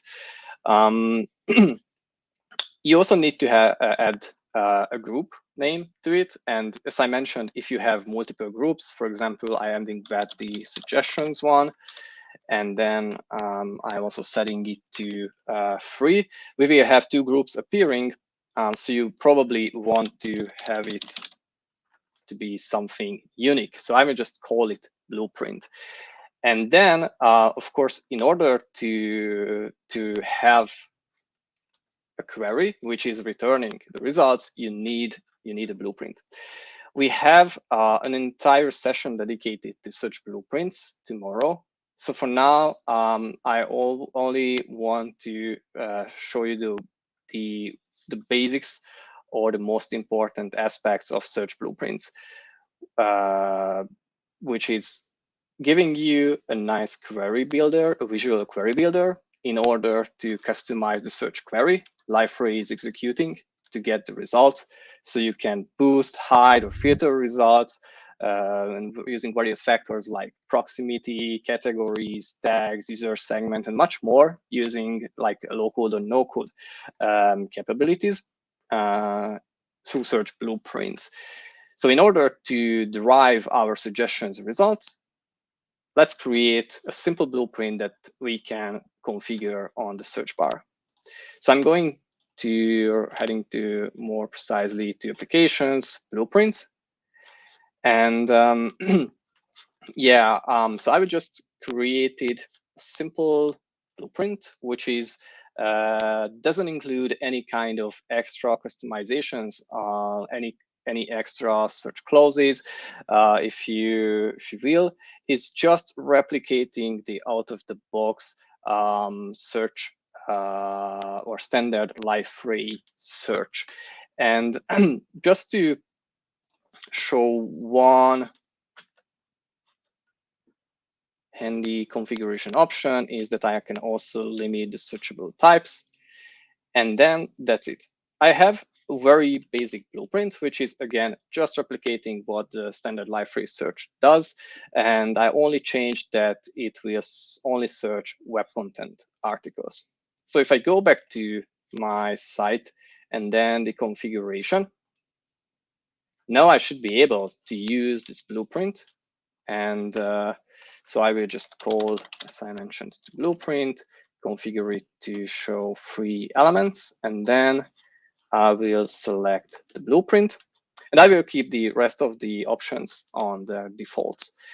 And yeah, just don't forget to save it. And then let's go back to the page. So now if I search for the results, now I can see that we have 2 configuration options, sorry, 2 configuration groups appearing. And then now we already have the way to, for example, get rid of completely the basic one and then only use our blueprint to drive the suggestions results. And as you can see with the blueprint contributor, we also give some extra options for the user to configure the different aspects of the results. For example, if you don't want the items to be like clickable, you can turn it off so it won't return the assets URL. And there might be types in your index, especially if these are custom, which doesn't have, for example, integration with the asset renderer framework. So they don't have an asset renderer factory to generate the viewing context URL, but you are using the raw response from the suggestions endpoint to build your own look and feel. So for example, you just turn it off, or you want to construct the links in different way. And the second option, what we can use is, for example, you only want to show the title of the results. So let's see what happens if we turn off the asset summary. And then if we repeat the search, now we see that we have only the title, and now we don't have the summary which we disabled. So that's another option you can configure.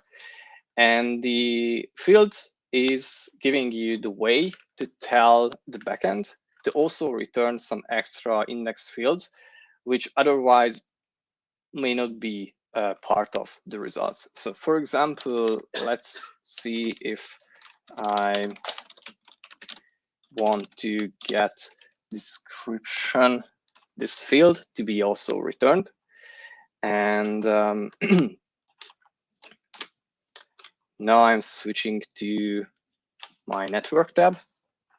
And then let's see what happens if we repeat. So now we're obviously getting back the summary. That's not the interesting part. But here we have the response. And I will just paste it to here. So we have basically, as I mentioned, the group name, which we added using our configuration. And then if we go into the, sorry, I forgot to probably refresh. And then another thing is I'm just going to back my blueprint, and then I switch back to the very basic or standard results. And just confirming if I didn't make any typo in the name, so it should be description and US, because that's what I have localized. So it should be there, and then let's repeat. So here is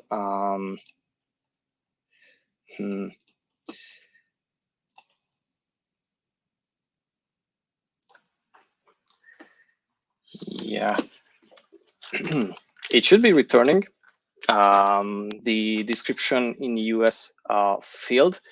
What I'm missing is from the attributes is that field, which like problems happen on demos. It was working an hour before. I don't know what happened, but the point is that you configure extra fields to be returned. If those are present in the index documents, those should appear according to the expectation of this configuration. My web content articles might be missing the description because I may have changed the, let's try, for example, an US, and also, for example, the article ID field, and then reload.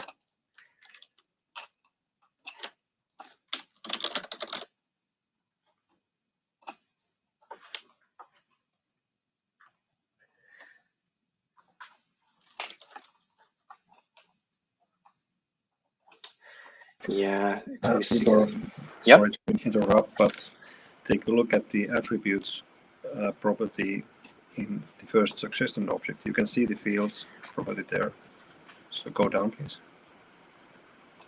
So you're looking at the wrong attributes property. That's the group level. So please, Yeah. I just so pasting it it's here. there. It was there.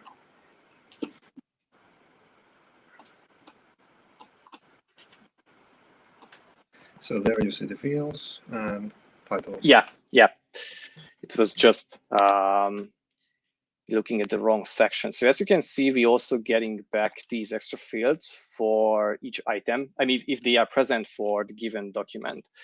Thanks, Petri, for pointing out this. So we can see that we have the title and also the article ID. But if the document is lacking it, obviously we will see nothing returned. So that's the configuration options you have. And then, as you noticed, we have a suggestions endpoint we are using, which is driving these results. So under the portal search REST endpoint, right now we have the suggestions endpoint, which is able to receive and return this result according to the configuration you are sending with the request, which means that if you don't want to use, for example, the out-of-the-box search bar configuration or search bar widget, but you want to build your own experience, using this endpoint makes it possible. And then you can basically, for example, try using the widget configuration, build the necessary JSON, and then you can test it also here to see the results, and then you can migrate those requests to your, for example, custom React component or other kinds of customizations. And yeah, so as I mentioned, this is really about giving more control over the search bar configurations in terms of what kind of data you are getting back. And on the EXP and with Blueprints, you have way more control over what kind of data you want to get back. For the future, I can mention 3 areas. We are planning on introducing improvements or even completely new features. So the first thing is the drop down or the suggestions area, as I keep calling this. We have an internal initiative to explore how this area can be built much easier, not using for example, widget templates and heavy like JavaScript code and CSS, but something which is close to the page building experience you have for content pages. So that's one important area we are planning to make a progress in the future. The second thing, which had been requested or mentioned a few times, is to have a general purpose search endpoint, which people can use to build the whole search page with the Facet filtering options and other abilities, without the need to use the out-of-the-box widgets.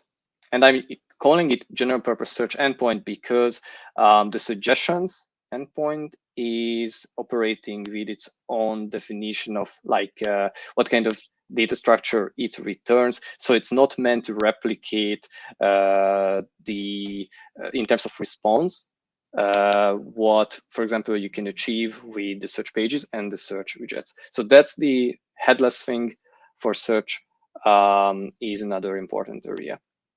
And the third thing, which is about the types of the suggestions, is to introduce more kinds of. For example, we're working on user activity-based suggestions like trending searches, top searches, leveraging Analytics Cloud.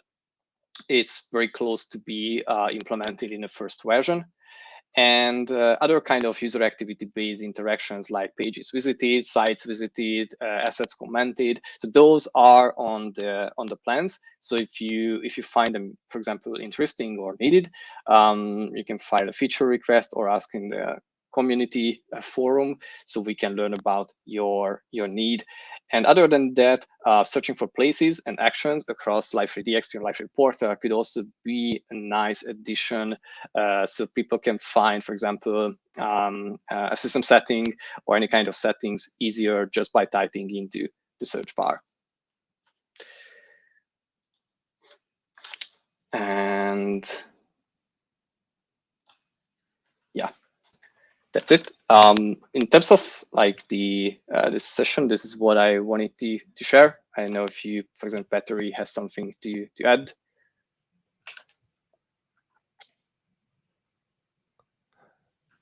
Thanks a lot for this presentation. And we actually have a couple of questions for you guys. The first one, is there anything specific we need to do to keep the autocomplete feature working in the search bar ADTs? Are there any example for ADTs in the search bar that are available? I think you kind of answer for like supporting the content pages. Some of the, I would say, templating would appear there, but for the widget pages and for the old ADT, is there anything? So I can answer that. So the REST point is there available, and I'm sure you can use that from widget templates. We actually have an example, so we might be able to make that available, let's say by tomorrow or so. Great, thank you. And also, can this new search API be exposed to the public and be used on the public website, or will it reveal too much data? You mean if the suggestions endpoint is available for guests? Yeah, I guess. Yeah. Yeah, so by default it is, but you can turn it off using the service access policy it has associated with in the portal Liferay DXP. Because of course, in order to get this kind of suggestions for guests, we need that thing. But some people want to limit to only authenticated users. That's one way to do that. I'm not sure if I'm answering the question. I think that's clear. I'm checking if there's any new questions. I think that's pretty much it. Yeah, that's answered the question. That's confirmed from the audience. So thank you guys for this great talk about suggestions and seeing the autocomplete feature bounded to the blueprints. Very awesome. And I guess we see you in a bit for display scope and filter categories in the category facet by vocabulary, right? Yeah. And also tomorrow, as you mentioned during the talk. Tomorrow. So more about search, and that's pretty exciting. Thanks again, guys. And you can stay around and stay on the Slack community channel so people can interact with you and ask more questions. Thanks again. Thank you. Bye, guys. Thanks. Bye.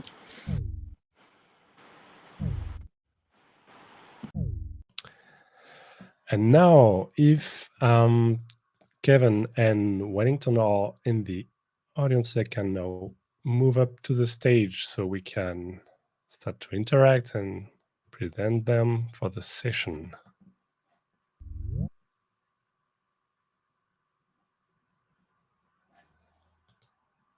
Hello. Hi. Hi, guys. Hello. Glad to have you here. So you guys are front-end developers based in Brazil. Always excited to have Brazilian folks here with us. Very positive community. That's always a pleasure to have you guys. And Kevin, you participated in various projects such as the app builder Raylife, and now you are leading the Testray and question projects in the solutions team. And today you guys are here for telling us more about how you're writing a software using 7.4, and that's about Testray 2. So now I'll let you guys to the presentation, and thank you for being here. Yeah. Thank you, everybody. So let's start. So I am here with Wellington. So he's by my side, and I'll be starting sharing my screen, and we can start. So let me find here. Just 1 second.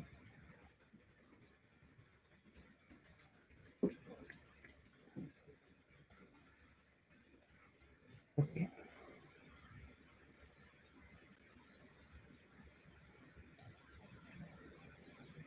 So everybody can see my screen? Yes? Yes, that's good. Good. So let's start. Hello, everybody. So my name is Kevin, and I'll be talking more about Testray in this dev.24 with Wellington. And the subject of this talk is behind Testray 2 and how we are here writing a software using set.4. Okay. So before we start, we need to understand what is Testray. So Testray is a simple and powerful test management tool, and is being used by Liferay since I think 2015. That is more or less 7 years of using. And Testray was created in Liferay portal set.1, and the idea of the platform was to have make it easy to understand the test results that are collected by CI and push in a platform that analysts and developers can see and have a better clarification about the error or the run about a build. Okay, so the stack of Testray was created using Portlet. So in Liferay set.1, 7.2, and I think the most of the versions that of Liferay portal have been using Portlet, and the strategy is using MVC to create the model, the view of the pages and controllers. The team used templates, so it was pretty common to have these templates to customize the look and feel of the application. The database can be accessed using Service Builder, and the stack is basically Java and JSP. So this is the module structure that Testray has in set.1. So you can see a bunch of modules. This is pretty common for the Liferay projects, but for set.4, we are aiming in something different that is not don't need we don't need to write Java code unless we need it, and we can basically rewrite these modules using some assets from Liferay set.4. Okay, so I'll be explaining more about this in the next talk. And now we have Testray 2. So the idea of rewriting Testray 2 is not something new. Actually, it has been discussed by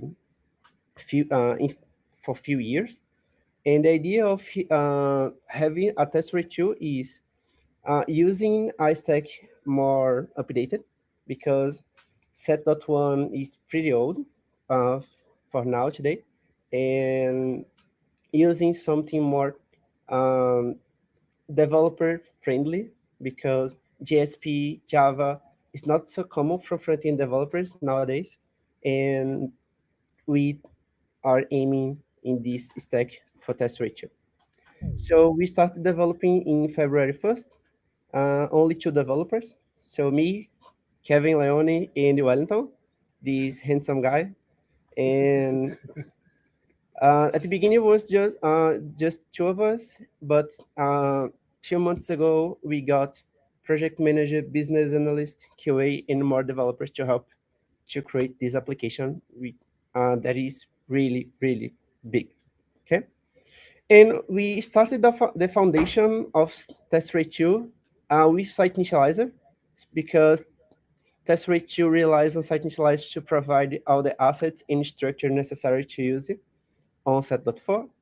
And using Site Initializer, we can actually we can create the site. We have all the interaction with objects framework, so we can create our object definition, relationships. We can populate the data and add pick lists. We can also manage everything about layout. So we can create a layout, we can create fragments, style books. We can also define roles and assign permissions to them. We can create documents and media assets. And also client extension, which is our main feature of Testray 2. Testray 2, the front end, is an application entirely built for front end. So the idea is not we don't need to actually write Java code. And this is one of the purposes of set.4, is empower the developer user to create their application using headless APIs and Liferay stuff for development. Okay. And before getting deeper in Testray 2, we need to understand why we are moving to objects and not Service Build anymore. First, set.4 is object framework is very important for set.4, because for Testray 1, for example, we need to write Java code, we need to write the Service Builder, we need to write all the logic behind the database and this integration with the front end. And this can take so many time to developer, and this is really hard. So with object and Site Initializer, we can define like a table. So this object definition, you can imagine it as a table. And we just need to fill some information to have a completely table with all the CRUD actions just with one click. So right here, we just need to define a label. In this case, we have the example of project. This is the name of the object. So this name is necessary to create the URL to access the APIs. In object fields, we need to, we can pass like an array of an object with all the definitions of the fields that we want for this table. In this case, we have name, but here I can have description, I can have a relationship and things like that. I just need to change these properties, for example, the type, if it is required or not, or if it is indexable or not. And also we can put a plural label in the scope. So the scope says that in this case, the scope is by company. So no matter how many sites I create under my company, I can see the data everywhere. If my scope was site, only in my site I can see the data persisted. And this is our object relationship. So it's pretty simple with site initializers to define our object relationship. So in this case, it's just creating a relationship between project and routine. And this relationship is one-to-many. Just you guys have an idea, for Testray, we have 25 object definitions and 45 object relationships. So imagine the effort for you, developer, have to create all these assets writing Java code. You would be at least 1 year or half of 1 year just to write everything. So we can take much less time to develop the same. We also have object aggregation. So this is pretty important when we think about creating or actually show data with value. For example, I have this image which is a chart. And in this chart, I have a collection of data from my subtasks. So I have tasks and I have subtasks, and I have an amount of subtasks created, completed, and completed by me and other things.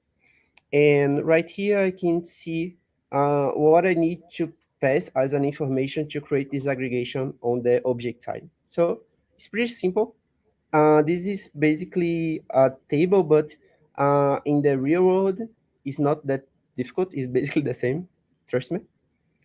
And we have this object, we have the remote app configuration that Wellington will explain more about it. Hello everyone. I'm great to be here with you all. So I will explain a little bit about our development process. As Kevin mentioned before, we are using the remote app to develop our Testray tool. To make the development go faster, we used Vite, which gave us the possibility to use hot reloading.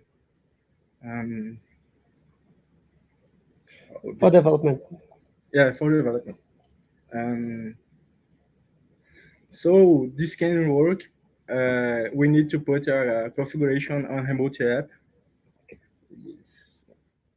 Is here the configuration on the right side? Yes. Actually, we need the both configuration, right? Yes. Can go to next. Yes. We use in Testray 2 some APIs. We use a headless admin user to get a account. To get account information of our user, using the roles API to make some permissions and validations. We use the groups APIs to get all information of the user from user where. And we using the address delivery to get all comments of your issues. Yes, and just an addition here. Since we don't have a physical backend, Testray 2 is entirely written in React, basically. All the APIs and all the connection with Liferay, we need to get by a API request, like a get, post, put, and delete. And this is the APIs that we use, and also the object APIs that is mandatory for have this integration. And we use some Liferay APIs to get more information about the logged user, user ID, username, user group. We using these informations to create a validation if your user, for example, is administration to get more permission of other users. Yes. Also, we use the functions as get language ID because we don't have yet, but in the future we're going to implement the translation for the pages. So this function is pretty common for that. We also have the get path team images because we consume some assets from Liferay, for example, the clay sprite map we can get from here. The username, the authentication token to pass in the header of the fetch API. So we can leverage from Liferay tools too. So we have a bunch of APIs that basically makes our development more easy. Okay. Also, oops, I think I in the wrong place. Okay. Yes. Okay. We're using the job scheduler to populate all data of Testray objects. The job scheduler make this process more faster. Okay. Can you explain more? Yes. Since we don't have a backend, we can write some job scheduler to process asynchronous code. And this is in the future will be replaced by client extension too. So we cannot pass all the responsibilities to the front end because the front end cannot take that much of information, and it's not safe. So whenever we have a bunch of data to process, we delegate this action to a job scheduler that in the future will be replaced by client extension. And just an addition here to finish this topic, we use job scheduler today to populate the data from the storage bucket where we get the data processed by CI. And we have a job scheduler processing forever. And is always pulling data from CI and inserting in objects definitions. Okay. And in the future, we have more job schedulers to create, but they are going to work as on demand. So we send up a post request to the job scheduler and it starts to process something. So this is in progress right now, and in the future we can leverage this too. Okay. In development of Testray 2, we're using some libraries. We're using Play to create our layouts and pages. And we use React Router DOM to create routes and templates. We're using the React hooks for make a cache of requests. We're using TypeScript for development and Vite to use a route load. And I hope to make the validations of some forms that we have in some pages of Testray. Yeah. We have also more libraries, but these ones here are the most important. For me, my highlight of library and what makes Testray different is Vite. We started Testray 2 with Create React App, but it was really painful to make it some adjustment. And then we replaced by Vite, and we can now leverage hot reloading. We can demo this really quickly later, but it's really awesome. And SWR to create cache from the APIs that we call. Okay, and we have a demo. Will be quickly, and we can explain how Testray is working, and we can explain other things. Okay. Oh, I need to change the screen. So,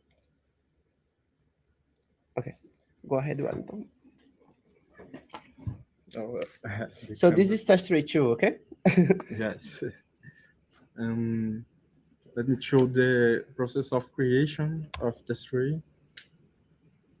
We log in Portal and go to control panel, access the site, and click the plus button. And the Testray is here. You click in here And put a name. Put a name, and Yes. click add. I don't add a new Testray now because We I already have already created one. This here. Let me back. Use.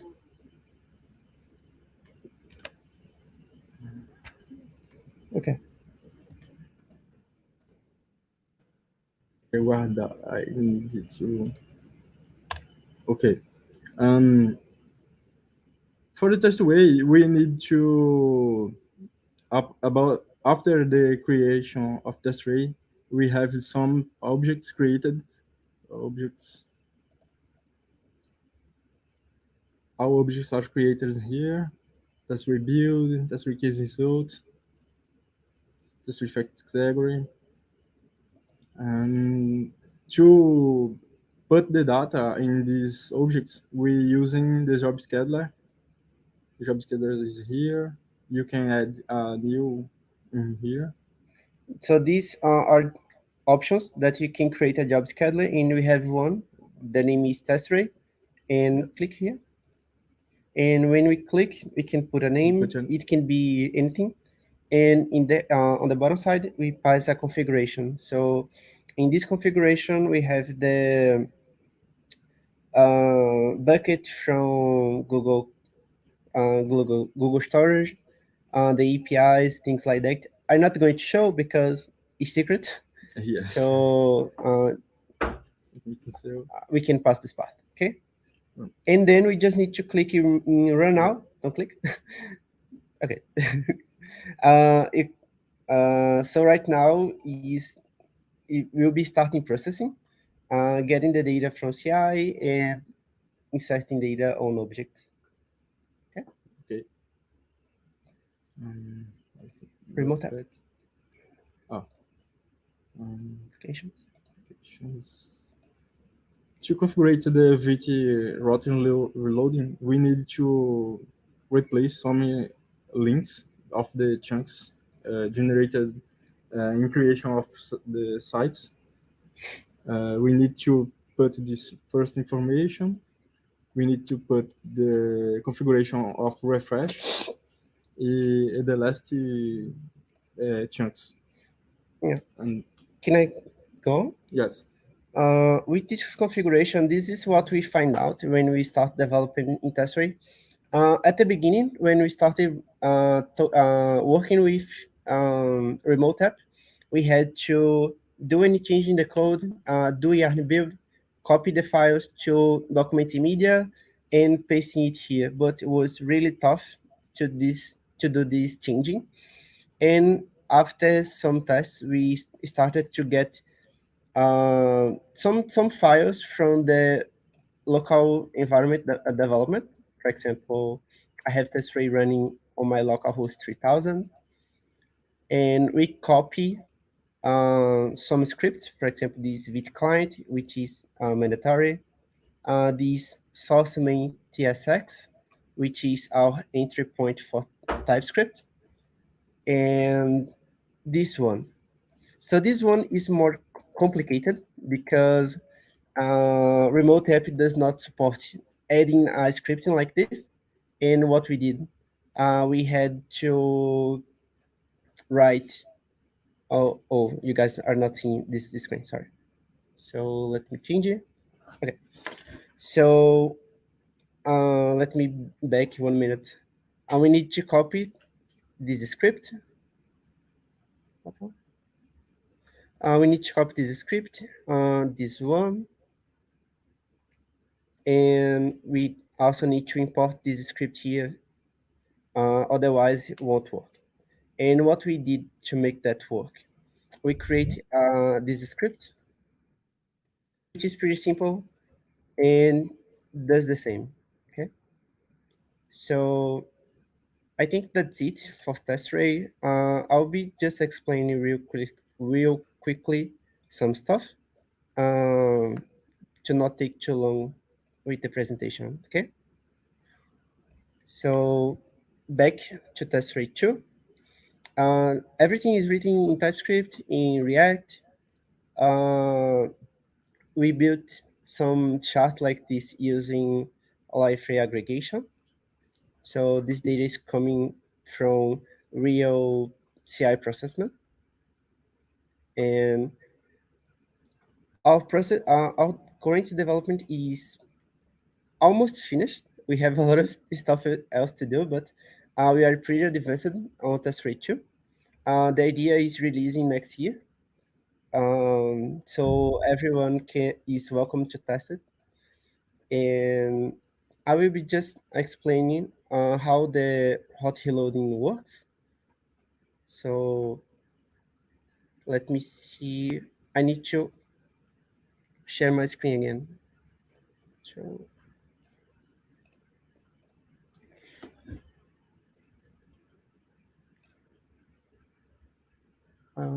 I think it's not working yet.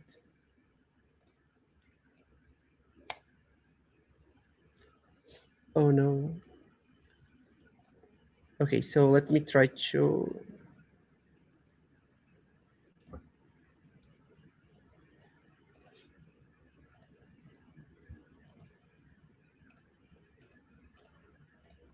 Yeah, I cannot share my screen. That's weird. Yeah, I can share the browser, but not the screen.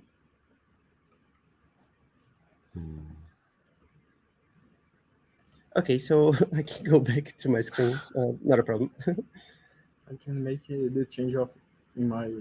Okay, so let's try that other way. So let me go back to Chrome. Testray.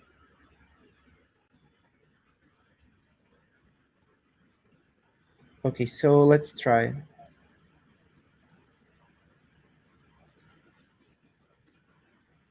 Okay, so this is Testray, and we put the hot reloading to work. So let's test it. So I will write something here. Nice hello. And we can see the changing over here. So it's pretty fast. So we don't need to refresh the page or do nothing else. Actually, Wellington is changing the code from his machine, and since I am pointing to his IP, I can see the changes working. So this makes our development speed pretty fast, and is now attendance on solutions projects. Actually, most of React projects are now using this approach because it's awesome for us. Okay. I think that's it. You have anything else just to say? Yes. Show? No. No. Okay, so let's go back to here, and I want to thank you everybody that make that happen. The first is KC, so he's the director from QA, and he's the owner of Testray. So we have been discussing with Casey since the beginning of the year, and this project wouldn't be possible without him. We also have Rafael Ferreira, Jose Abelenda.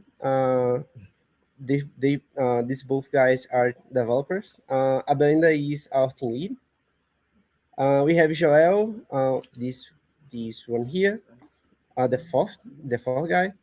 He's QA, and we have Caio Machado, which is our APM. Samuel is front end. Everini is our business analyst. We also have Newton, and Wellington and I, but we already introduced ourselves, and we are since the beginning of the project. So I want to thank everybody. Actually have more people, but I could not put everyone here. But everyone that make that happen, I want to thank you too. Okay, that's it. That's awesome. Thank you, guys. Thanks to the team, and a lot of emojis going on. That's awesome. I don't think we have any questions here. From my side, I would be curious to know where we can, check out the code, find out what you guys have built. I'm very interested in those kind of stuff. I'm not a front-end expert, but lately I, tested out some configurations, not towards hot reloading specifically, but for example, really in the development process where I want configuration to have a single bundle file, for example, because it's easier when you're declaring a remote app. Yeah. So, where can we find all of that? What's the question? The last part? Like where can we find the code and all the details about what you built? Yes, everything is on GitHub, so I can share just real quickly, just to put the links.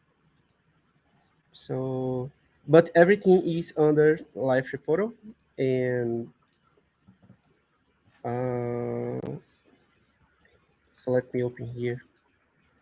GitHub Life portal. So everything is here in this module. We have this Liferay portal modules apps site initializer. So this is all the most of the site initializers were created by solutions team, my team, the best team. And, we create this site initializer Testray, and all our code is here. So in this extra folder is our remote app. So VT is pretty extensible, so you can configure the bundler, things like that. We are not so expert in Git yet. We just use the basic key and the most important, which is the route reloading. But you can configure the bundler, the file, things like that. We are not using code split because it's a little bit difficult to configure that with remote app, but would be awesome. And that's it, guys. If you guys have some curiosity about it, I can share the link, or feel free to ask me in somewhere, and I can talk more about this. I'm sharing that on the Slack, community Slack for the link. And last question, from which update can we use Testray, like initializing the site as you demonstrated? Is it available in the U52 or earlier? Oh, yes, it is, but it's under feature flag. So you need Feature flag, okay. Yes, you need to activate just a flag, and let me see if I can find here.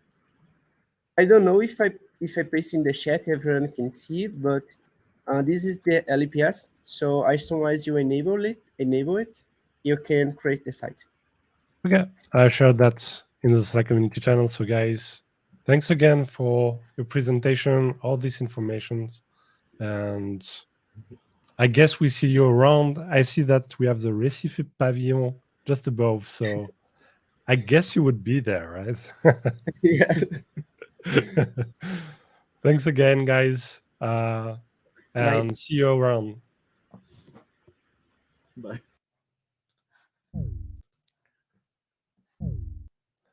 And now we're waiting for Jose Berenda. If you're in the audience and can come up on stage,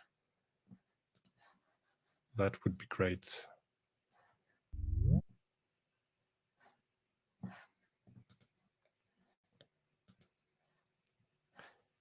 Hello, can you hear us?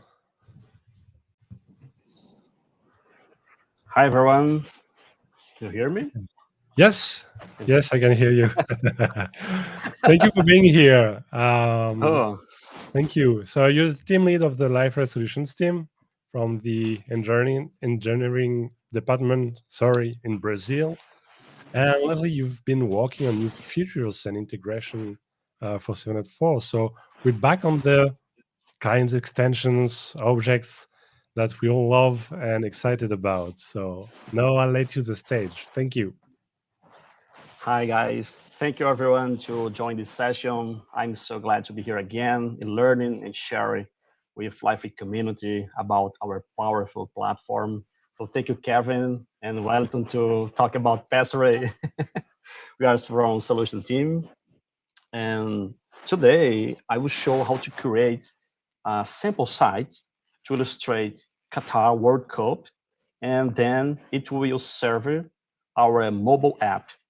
So I created a mobile app using React Native to consume data from Liferay portal and to navigate friendly and get info from Qatar World Cup.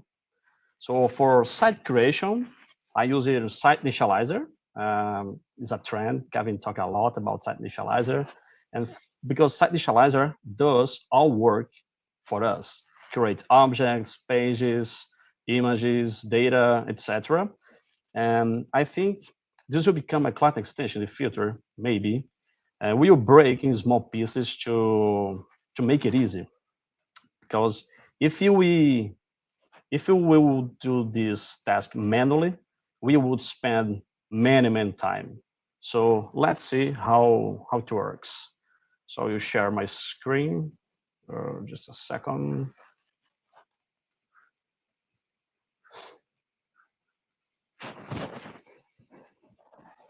Okay. So on Liferay portal, I create a site initializer called Filtray. Control panel, sites, create an ad, choose my site template, but I didn't deploy my site template yet. So I made off the code here. There is a modules called site initializer filter. So I will deploy. So a few seconds. Let's see my, okay.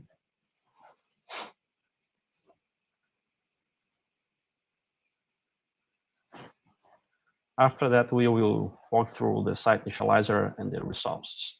So I deploy the site initializer. Let's start. So they start here. Oh, yeah, started. When I refresh my page, there is Filtray. So I'll click here.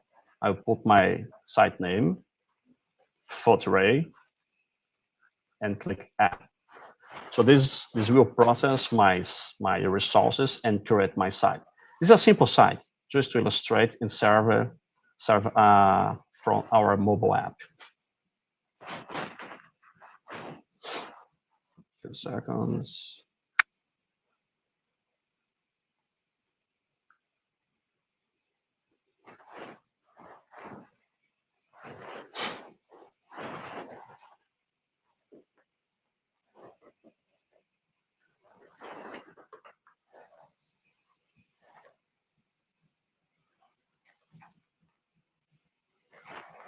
Oh, let's see the log. Yeah, done. Okay, let's go to site created site, my home page. Okay. that is just one page, our home page. This is our Ray. But let's walk through the objects. So control panel. Some objects were created. I will open objects. So basically, there are group, match, player, and team. Let's open group object. This is a simple object, just one field called name. Actually, I could use a pick list, but I prefer to use group because the relationship I will explain ahead. And there are a relationship with group and team, one-to-many relationship. So let's see team fields. There are some fields like flag, that's an attachment from documents and media. Name, my team name, and the group as our relationship. Okay. And match. So there are some fields, custom fields like date, the match, flag, a boolean to show if finished or no. Team A and team B as relationship for another entity. Goals, team A and goals, team B as integer, and type is a pick list. Let's open the pick list. Created pick lists. So there are match type in player position. Also match type, it's group round of 16, quarterfinal, semifinal, third place, and final to show what phase the match is. So let's go back to objects again. And player is from my squad, from the squad. And there is a photo, another attachment from documents and media, and the athlete name, the position as a pick list, and team as a relationship. Let's open the player position too.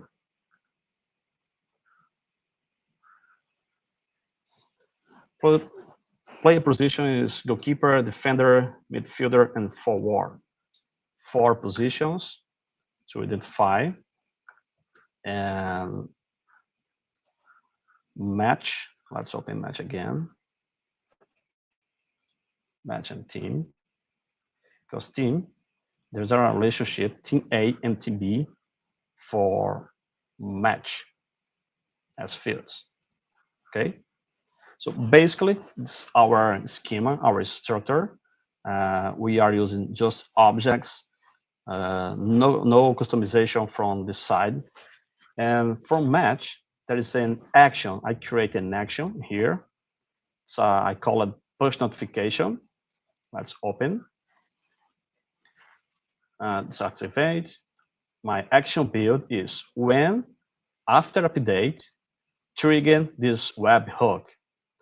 I built this webhook using Node.js, and it runs localhost in this port.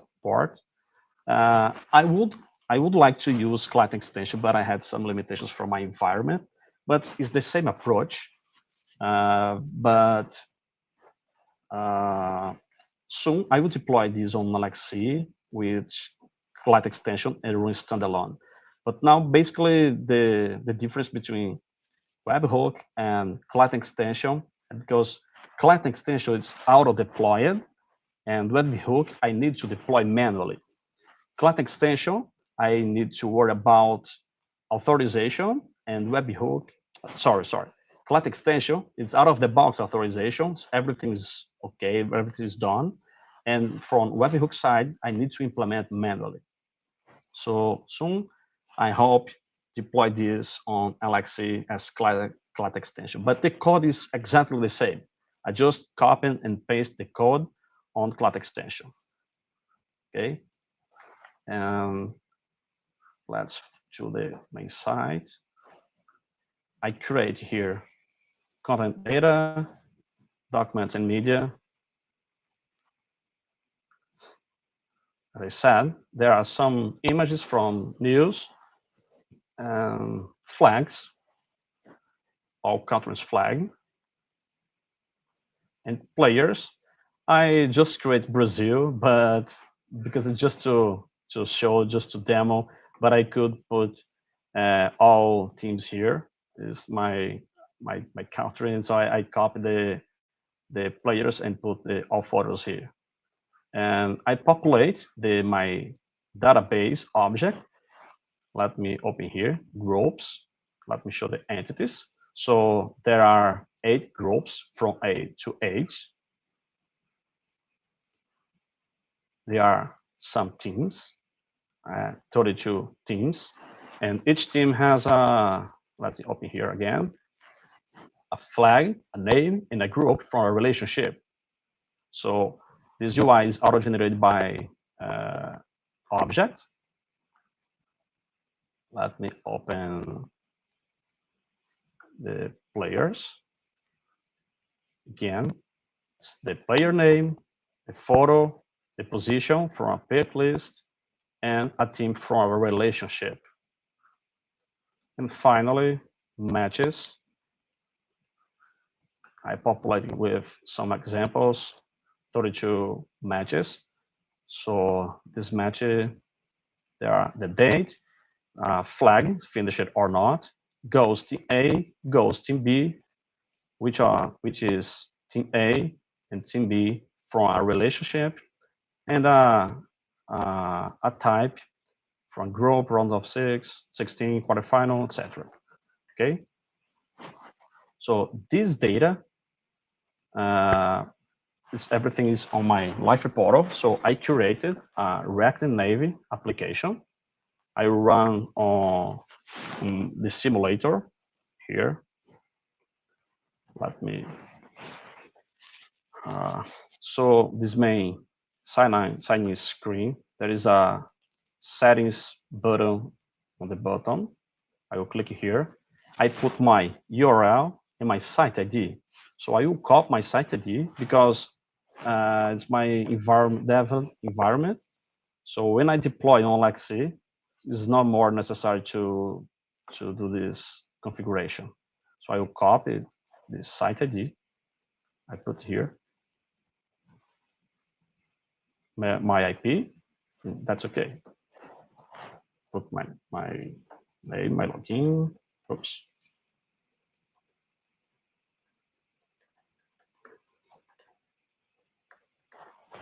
Okay, sign in. Okay, this is our home. There is the Dev24 World Cup 2022 full array. And when I click here, Teams, I consume from Liferay objects from the portal, my groups, my teams, everything that I need to render my screen. From the Liferay side, wasn't necessary to create any code, but I just code this React application. When I click here in Brazil, for instance, okay, I will render the Brazil's squad. Everything is from Liferay objects. I can back again and choose another team, but there isn't data for another one. Click on matches. There are some results. I populated some results, and I can scroll down, and then infinite scroll and load again, just to illustrate this. And finally, news. We can read the data from web content, and I can render this. Let's go back to content data, because I create a web content side. I create a structure, a news structure with title, body, and image. Then with this structure, I can create any web content, put in this folder, web content 1, news 1.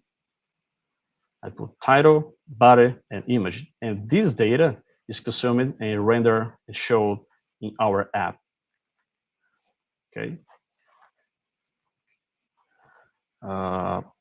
Let's go back here.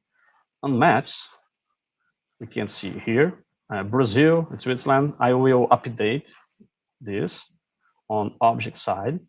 So let me open control panel, matches, and let me find Brazil and Switzerland. Here is finished. Brazil is 1, 0. I will click save. Then I will update my app.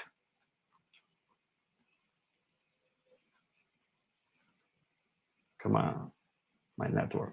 Okay, Brazil 1, 0. And unfortunately, I can't see push notifications here, but I can show in my phone directly. Can you see my? Whoops. Let me. Can you see my screen there? My. Okay. Yes. I will save. Then I will receive a push notification. Yes. Okay. This push notification, this is triggered by. Let me open the object action. Control panel, objects, match, actions. This action, I create this action, I deploy it manually. Here it's a service, but when I deploy as client extension, it will be auto deployed and the authorization will be everything out of the box. So this service will receive data from object side and will trigger a push notification service, and I will receive in my cell phone. Unfortunately, I can't show on simulator, but I can show in my device. So basically from React Native is this, but let's open the site initializer to walk through the code. Okay, so this is my site initializer bundle, my project. So basically I create object definitions. I put group JSON. So I defined everything in JSON, and site initializer will process each resource and create everything programmatically. Match is the same. Pay attention for list type definition. This entity is a pick list. So before I define the list type definition here, it's match type. I create this match type and match type list entries, group round of 16, etc. And I put this placeholder in my JSON, and this will be replaced by list type definition ID. So this is the point we have to pay attention. But everything is easy to create, because if we would create manually, feed all data, we'll spend much more time. So we save a lot of time using site initializer.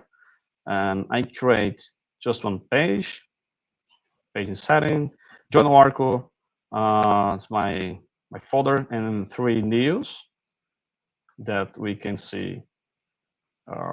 Whoops. Here, that JSON will be this news.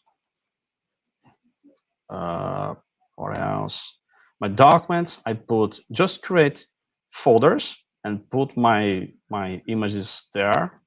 And when I create my site, it will be saved in documents and media. TTM structures too.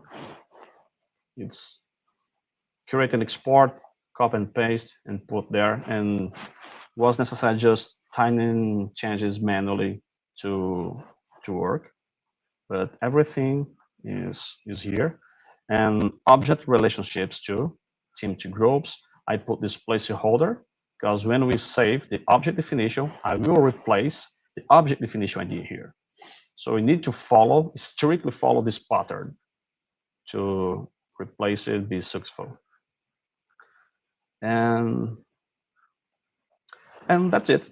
it's to illustrate, to show the Liferay powerful. It's super easy to create this application from Liferay side. It wasn't necessary to code, just create everything, and everything can be serve our external applications, external mobile apps, etc. So I'm using basic authentication from React Native, but I strongly recommend to use SAML. But as a demo, I use basic authentication. And on Liferay, it can set up SAML as identity provider and service provider. Most of the time, you use Liferay as a service provider, and Okta is an identity provider. But we can use Liferay for both.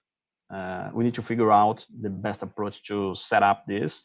And Liferay works at identity provider and service provider. But as a demo, I use in a basic authentication. I run fast. Okay. Any questions about that? Thank you a lot for this demonstration. Just one question about, is this recorded? Yes, this is live and recorded. It's on YouTube right now.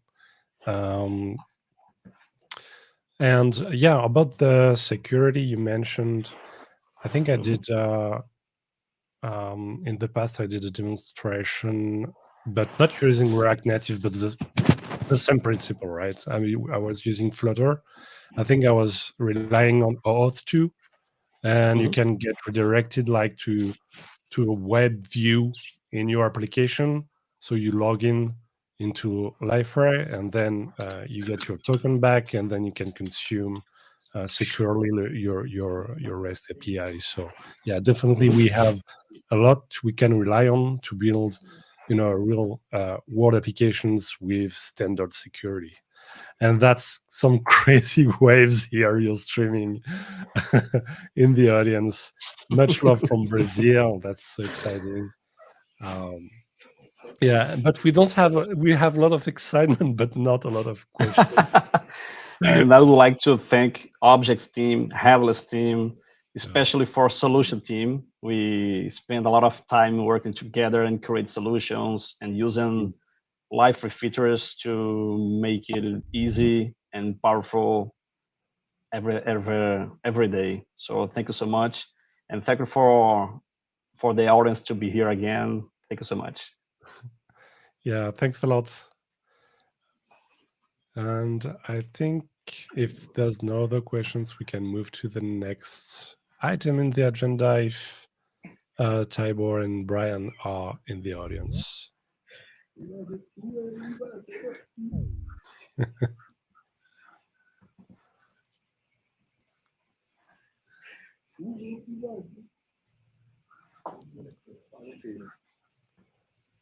I will stop my screen share.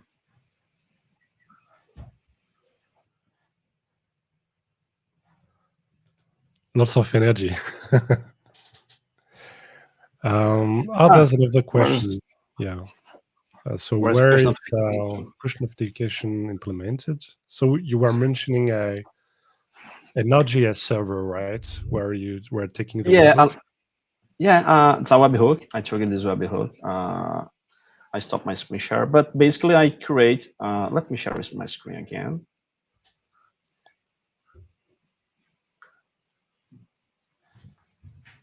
Oops, here. This is my service. I create a Node.js server, but basically I just receive the post from objects objects notification. I receive this object action, and I call expo service, and I pass the JSON, my credentials, and it will send this notification.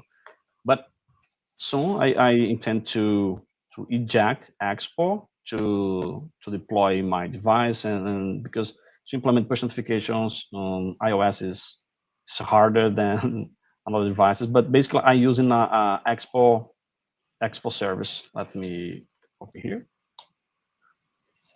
I set up my account in Expo.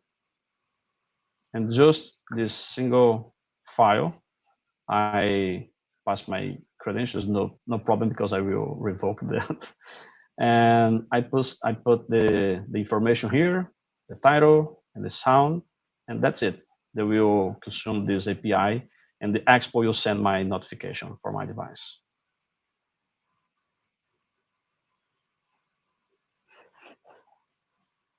Okay. Yes, I think that answers the implementation, the question about the implementation. And I guess somehow, depending on the project, right, you could use maybe there's already some middleware to handle like mobile push notifications. Yeah, there are a lot of from services. Yes, I use it for free, Expo for free, and I set it up yesterday, and it runs. Yeah, that's the demo. It works.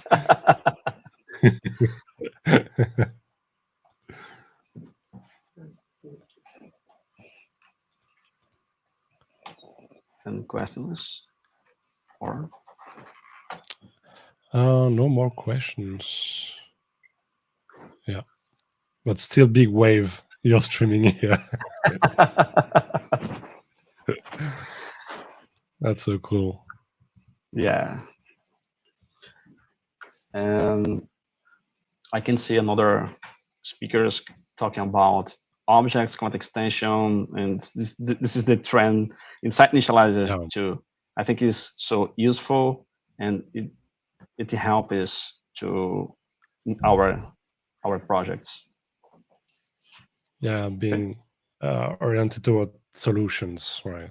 That's the best.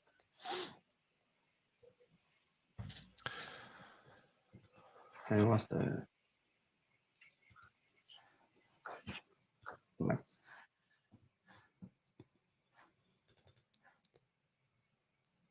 I'm not seeing downstairs. I will downstairs. Okay. So thank you, everyone. Bye bye. Yeah. Thank you, and we'll see you around. Thanks a lot. Okay. Thank you.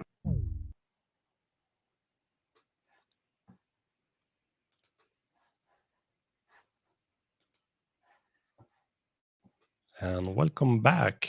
I think you're muted. Should be good now. Yeah. Yeah. Hey, guys.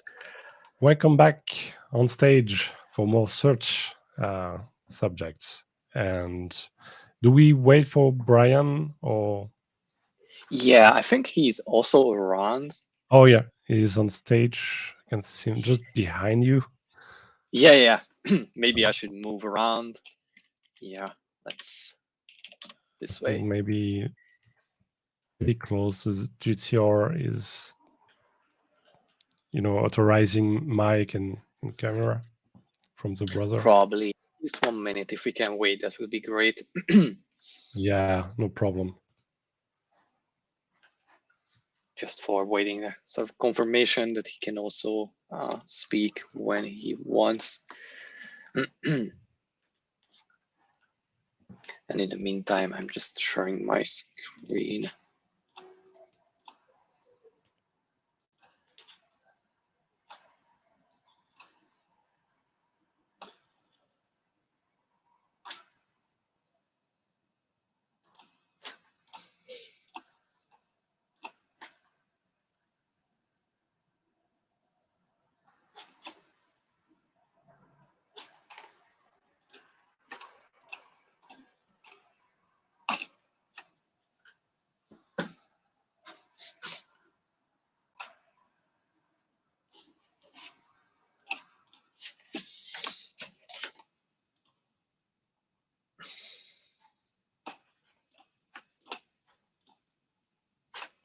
And just a quick confirmation that you can see my screen, because I don't see your screen right now. Let me try again.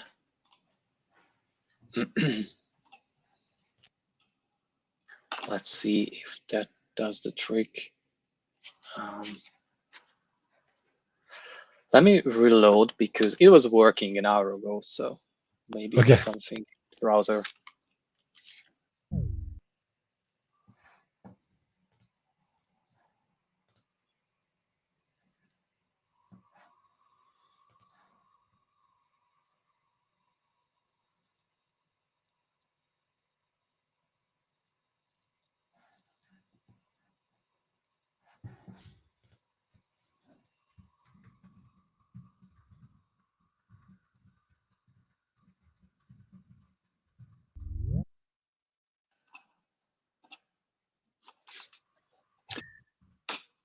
Let's try again. And now I think you should be seeing my screen. Oh, exactly. All right, so can we start? Brian, are you with us? I don't. I think he might have some issues. He keeps coming back to the stage. I just pinged him on Slack to check out if there's anything I can do. And we have Brian now. It's muted, but Okay. Seems something is weird with this setup. I've also had to reload the browser and get back into the whole meeting. oh, I think I'm here. Am I here now? yeah, Yes, you yeah, we are can hear you. here. All right. Welcome Great. to the stage. All right. Sorry for the technical interruptions, and thanks again for being here. And yeah, I forgot to introduce myself on the previous session, so let me fix that. I'm Tibor Lipus. I'm the product manager of Search in Liferay, and we also have Brian Engler here with us from the Search team. He is the engineering lead. In case you have questions, you can also find him after the session or maybe tomorrow. This is the second session we're hosting about search to raise awareness and interest, hopefully, towards enhancements or new things we have introduced recently and things we are planning on to roll out in the near future, or we are close to showcase to you because of their readiness. On this session, the topic is going to be around the category Facet, the category search Facet we have out of the box in the product. And we have introduced some nice enhancements recently in G24 and update 24, 7.4. I wanted to show you because using these enhancements and those configurations they're providing, it is possible to build easily or easier a different search experience with no code or no customization. And in order to demonstrate this thing in action, I have a local environment, which is replicating in terms of data set our recently revamped marketplace site. So I have a bunch of commerce products representing the apps and the solutions in my environment. But more importantly, what I also do have is sorry, in terms of we have nice categories we can have for demonstration purposes and their vocabulary. So we have a structure and hierarchy. Some people use that phrase like the price, the edition, or the category. You hopefully are familiar with from our marketplace site. So we have this data set with categories in place. And as I mentioned, I have those in my environment. And then let's start from what we have out of the box. So we have the facets to filter down the results or narrow down the results in order to find what you are looking for. And in the category, by default, you see all categories listed in a flat tree. And while it solves or serves a certain purpose, one of the most frequently requested functionality or behavior was that to display the vocabulary the categories belong to. So sort of keeping the structure, the hierarchy you have, because that also gives extra information for the user when navigating. And because that's a widget, many projects in the past solved this need by creating a custom widget template or display style for the category facet using free markup, JavaScript, CSS, or maybe extra JavaScript libraries in order to do some fancy thing with the categories. So the first thing we introduced this year into the category facet is a new display style or a new widget template, what we are calling vocabulary layout. So you can find it under the display template configuration option in the widget. And if you just switch to it, and then let's see if we refresh, then we see that with the vocabulary layout, we are able to see the vocabulary names the categories belong to. And then we also have this expand and collapse feature in order to close those you might not be interested in. And don't forget that it's still a single widget instance, right? So this is why, for example, when you switch to the vocabulary layout, the max terms configuration, so this one still applies, meaning that even though you have a bunch of vocabularies and those can have as many categories as the users created, this limit is still 10. So for example, after I switch to the vocabulary layout and I'm increasing the limit, maybe I'm able to see more categories to be shown by increasing the maximum terms. So it's an important thing that this is still a single widget instance. So it's not multiple ones, like you are having the type facet, the site facet, and all the other search facets we have out of the box. And again, this is a widget template out of the box available on 7.4 G20 48 and update 48. So this is because this is a widget template. It is still possible to use the code from the template to create your own reusing that. So that's still a way to customize if someone wants a different behavior. But on the feature request we have received and internal requests we received in the organization, that was one of the most frequently requested thing, or on other terms, one of the most frequently done customization when it comes to the category facet. And then the next thing we wanted to show is another configuration option you can start using in the category facet is around the scope of the facet. So many people requested that they would like to limit which vocabularies, and more importantly, which categories from which vocabularies are shown. Because, for example, they have a vocabulary which is still public, but they don't want to show it for users to filter the results due to whatever reasons.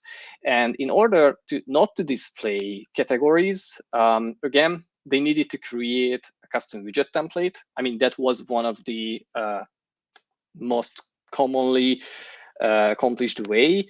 So creating a custom widget template, and then in the widget template code, so the free marker code, you are using like service locator and all the lower level things in order to iterate over categories, find their vocabularies, and then see if, for example, a vocabulary's name or ID is a certain ID you don't want to show, and then you skip those to be rendered. So we introduced a new option, a new configuration option to the category facet, which is right behind the frequency threshold. And as the name suggests, it is giving you the way to select which vocabularies you want to display. And by default, it will show all vocabularies. And then you also have a way to select certain vocabularies from the sites you have permission to view. And before using this new configuration option, I wanted to show or mention something which is a sort of requirement, because and maybe Brian and I will share more if there will be questions about the technical part. But in order to achieve a different, in order to achieve this configuration and the scope, we needed to introduce a new field to be indexed and into the documents. So, for example, if you take a look at, and I'm using the search results document display form to see the fields, you can see that the asset category IDs is the field that the category Facet has been operating to aggregate on. So this is what it is suggests. So it's storing which categories the given asset is categorized with, so the IDs. And then the display time, we use these IDs to get the category so we can display the nice localized title for the categories. But in order to scope when we are filtering, we also needed to store the vocabulary ID. So we introduced a new field, which is called asset vocabulary category IDs. And this is basically a pair which starts with vocabulary ID and with storing the category IDs. And this field on new installations, so starting from 48, indexed together with the other field by default automatically. But when you're upgrading from a previous version, you need to reindex in order to populate that field for certain content or perform a full reindex. We could introduce a way to avoid a full reindex need, and maybe we can talk about that at the end of the session. If this becomes a frequent need using a partial reindexing logic. But in order to not to cause, for example, breaking nature, we have a way to control using the system settings, search and category field Facet, which field is used. And by default, we are still using the old field. We might change it later to make the new field the default, but right now it's still the old one, so it shouldn't cause any issues. And if you're using the old field, it's pretty like easy to catch, because when you're using the old field, the configuration section is disabled. And we have a link to our documentation, which is explaining that you need to switch to the new field in order to unlock this feature. So let's just go back to the system settings and then switch back to the new field. And because I already have this field populated in my index, so I don't need to perform a reindex. But as I mentioned, if you are coming from a previous version before 48, you need to perform a reindex. And then let's go back to our search page and go back to the configuration so we can use this functionality. And let's start with, like, for example, let's see, I only want to see marketplace edition and marketplace price. Right, so even though the results on the right may include commerce products categorized with other categories, what we render here are still the marketplace edition as a vocabulary and CE as categories, and marketplace price as the other vocabulary, and free, paid, and bundled as the categories. So with this configuration option, you can limit which vocabularies and whose categories will be shown. And again, this is still a single widget instance. So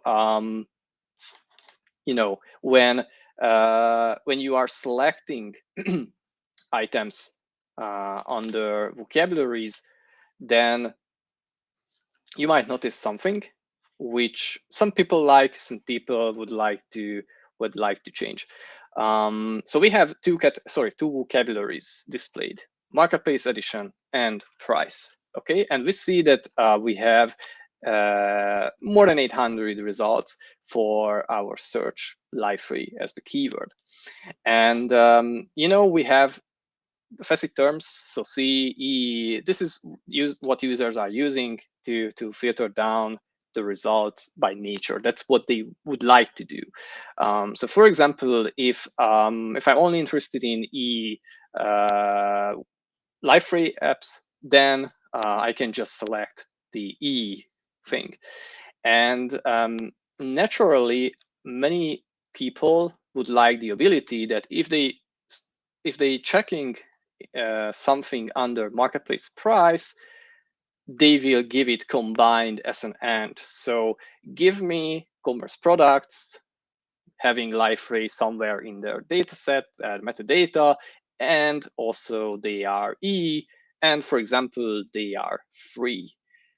But because this is still a single widget instance, this is acting as an OR, because it's still like you have whatever categories collected from the matching documents, we just render them differently, right? So it's not really limiting or narrowing down the results. It's basically sort of expanding, because that's an OR. Give me commerce products with marketplace edition E or marketplace price free.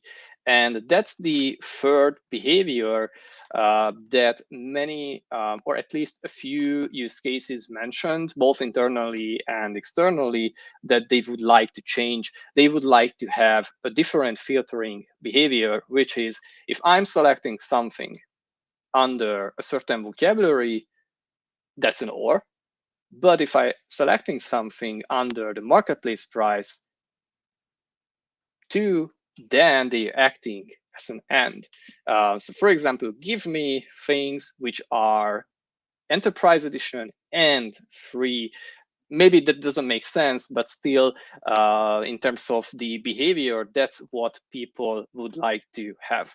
And here comes the third thing we wanted to show to you today, is that using the new vocabulary layout, basically, but more importantly, the scope feature and multiple widget instances of the category Facet widget, we can achieve that. So for example, let's try to, I'm keeping the vocabulary layout. That's not really problem here. And then I'm changing the parameter name used in the URL for my first category Facet instance to be called as edition. And I'm selecting to be only using the marketplace edition vocabulary. And then I'm just okay, so now that we can see, we only displaying the marketplace edition. So let's add another widget instance. That's it. I'm just moving it to be here. Okay, so the first thing I'm changing is I'm calling the URL parameter as price, max terms stay as 10, and then I'm selecting the price vocabulary. So again, and yeah, just using the same layout. So price as the parameter, I've selected marketplace price as the vocabulary, and then I'm saving. And the other thing I'm just configuring just to achieve the very same look and feel is, okay, that's barebone. And this one, okay, let's see. Yeah, and sorry, I just missed this one to be also barebone. Okay, so right now I'm displaying two category facet instances, widget instances. One is scoped to the marketplace price vocabulary. The other one is using the marketplace edition vocabulary. And now because they are acting, I mean, not acting, they are actually different widget instances, I can start with, let's say, I'm interested in Marketplace Edition E, and I'm interested in the paid version. So as you can see, now we actually narrowed down the results by selecting from different vocabularies by using a scope, using multiple instances, and different unique URL parameters. Yeah, that's pretty much what I wanted to showcase. And now if you have questions about maybe something around the technical or anything, then I think that's the time. And one thing in terms of the future, if the need to achieve this and or behavior with a configuration without having multiple widget instances, we can look into that if that becomes a need, because I understand that in certain use cases where there are a bunch of vocabularies, this might not be a viable solution to, for example, configure 10 or 10 plus widget instances, even though that's a one-time event. So maybe it would help some projects where they just want to have it with a single click. So with a single configuration, they still achieve this behavior. So you can use the Jira feature request or the community Slack forum to provide us feedback, or just grab us when we are around in the work adventure today and tomorrow. So right now you need multiple instances, but technically it would be possible to achieve. It's just a little bit extra magic that Brian and the team has to make. Thanks a lot. Yeah, I would say that everything that makes our life easier is always welcome in those kind of use cases. But from the comments we have, it's like great improvement, because I can confirm that because I had the use case of, using multiple vocabularies and having to build ADTs to support that. So it's great to see that, support by default. And there's one question, which is, what about multiple levels of hierarchy? Is that handled by this widget as well? I assume the multiple level refers to the categories and subcategories, right? That would be my guess also, because I had these questions in my mind, like, do we support like nested categories in that widgets? Right now we don't. So right now it's still if vocabulary and then a flat list of categories. But in terms of like, it's recorded for the category facet to do or nice to have things to have a full hierarchy support, maybe in the next phase. I can't really comment on whether this would be like a giant amount of work from the front-end side to achieve that. But I do recall feature requests and use cases by customers where they actually achieve the same. One thing that I noticed on these use cases was that they were operating with a limited number of levels, like 2 maximum, which not that hard to represent visually in a way which is not overwhelming. But I also remember use cases with categories, I don't know, 10 or 10 plus levels deep, which if we start to render in an actual tree layout, that might open some other usability questions. Yeah, for sure. Okay, I think. Yeah, we actually explored it a little bit, kind of with some mock-ups of multiple levels of hierarchy, and it seemed to kind of get a little bit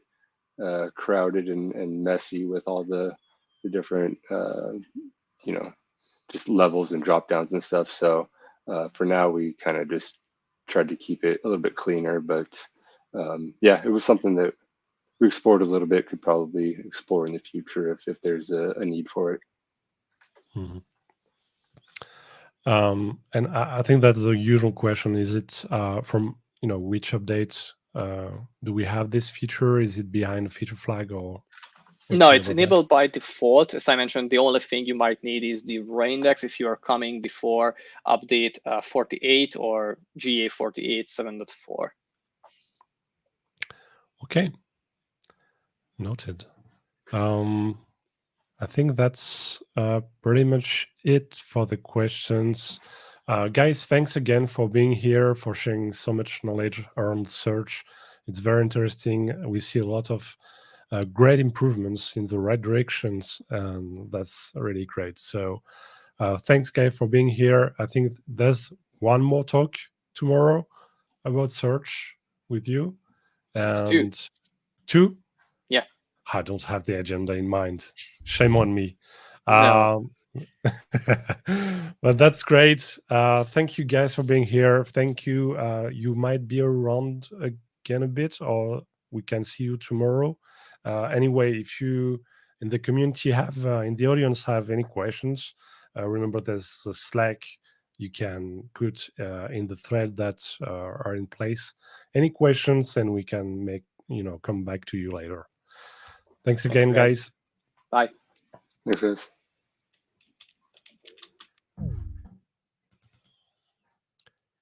Well, now we've done the second part of our day, and I think we have a break now, right, Olaf? Yes, we have, and it's just coming in on time because it might get noisy in my place. I'm getting stared at with high demands, and I can't really judge if it's food or a walk. So I will hand it over to you, Louis, to lead everybody into the break. Yes. So, guys, no matter the time zone, now we have a break of 1 hour and a half, approximately. And we come back to 3 sessions. One about validating object entries with Expression Builder, another one with about using low-code and a proxy to recreate, partner portal, and the last one from my dear colleague Fabien about Glowroots, which is a tool to help you monitor Liferay performances. So that's the free session we have in 1 hour and a half, and we can say hi to Fito. He just got on. I'm lacking the word. Okay. Yeah. Talk to each other. Use the platform. And see you in a bit.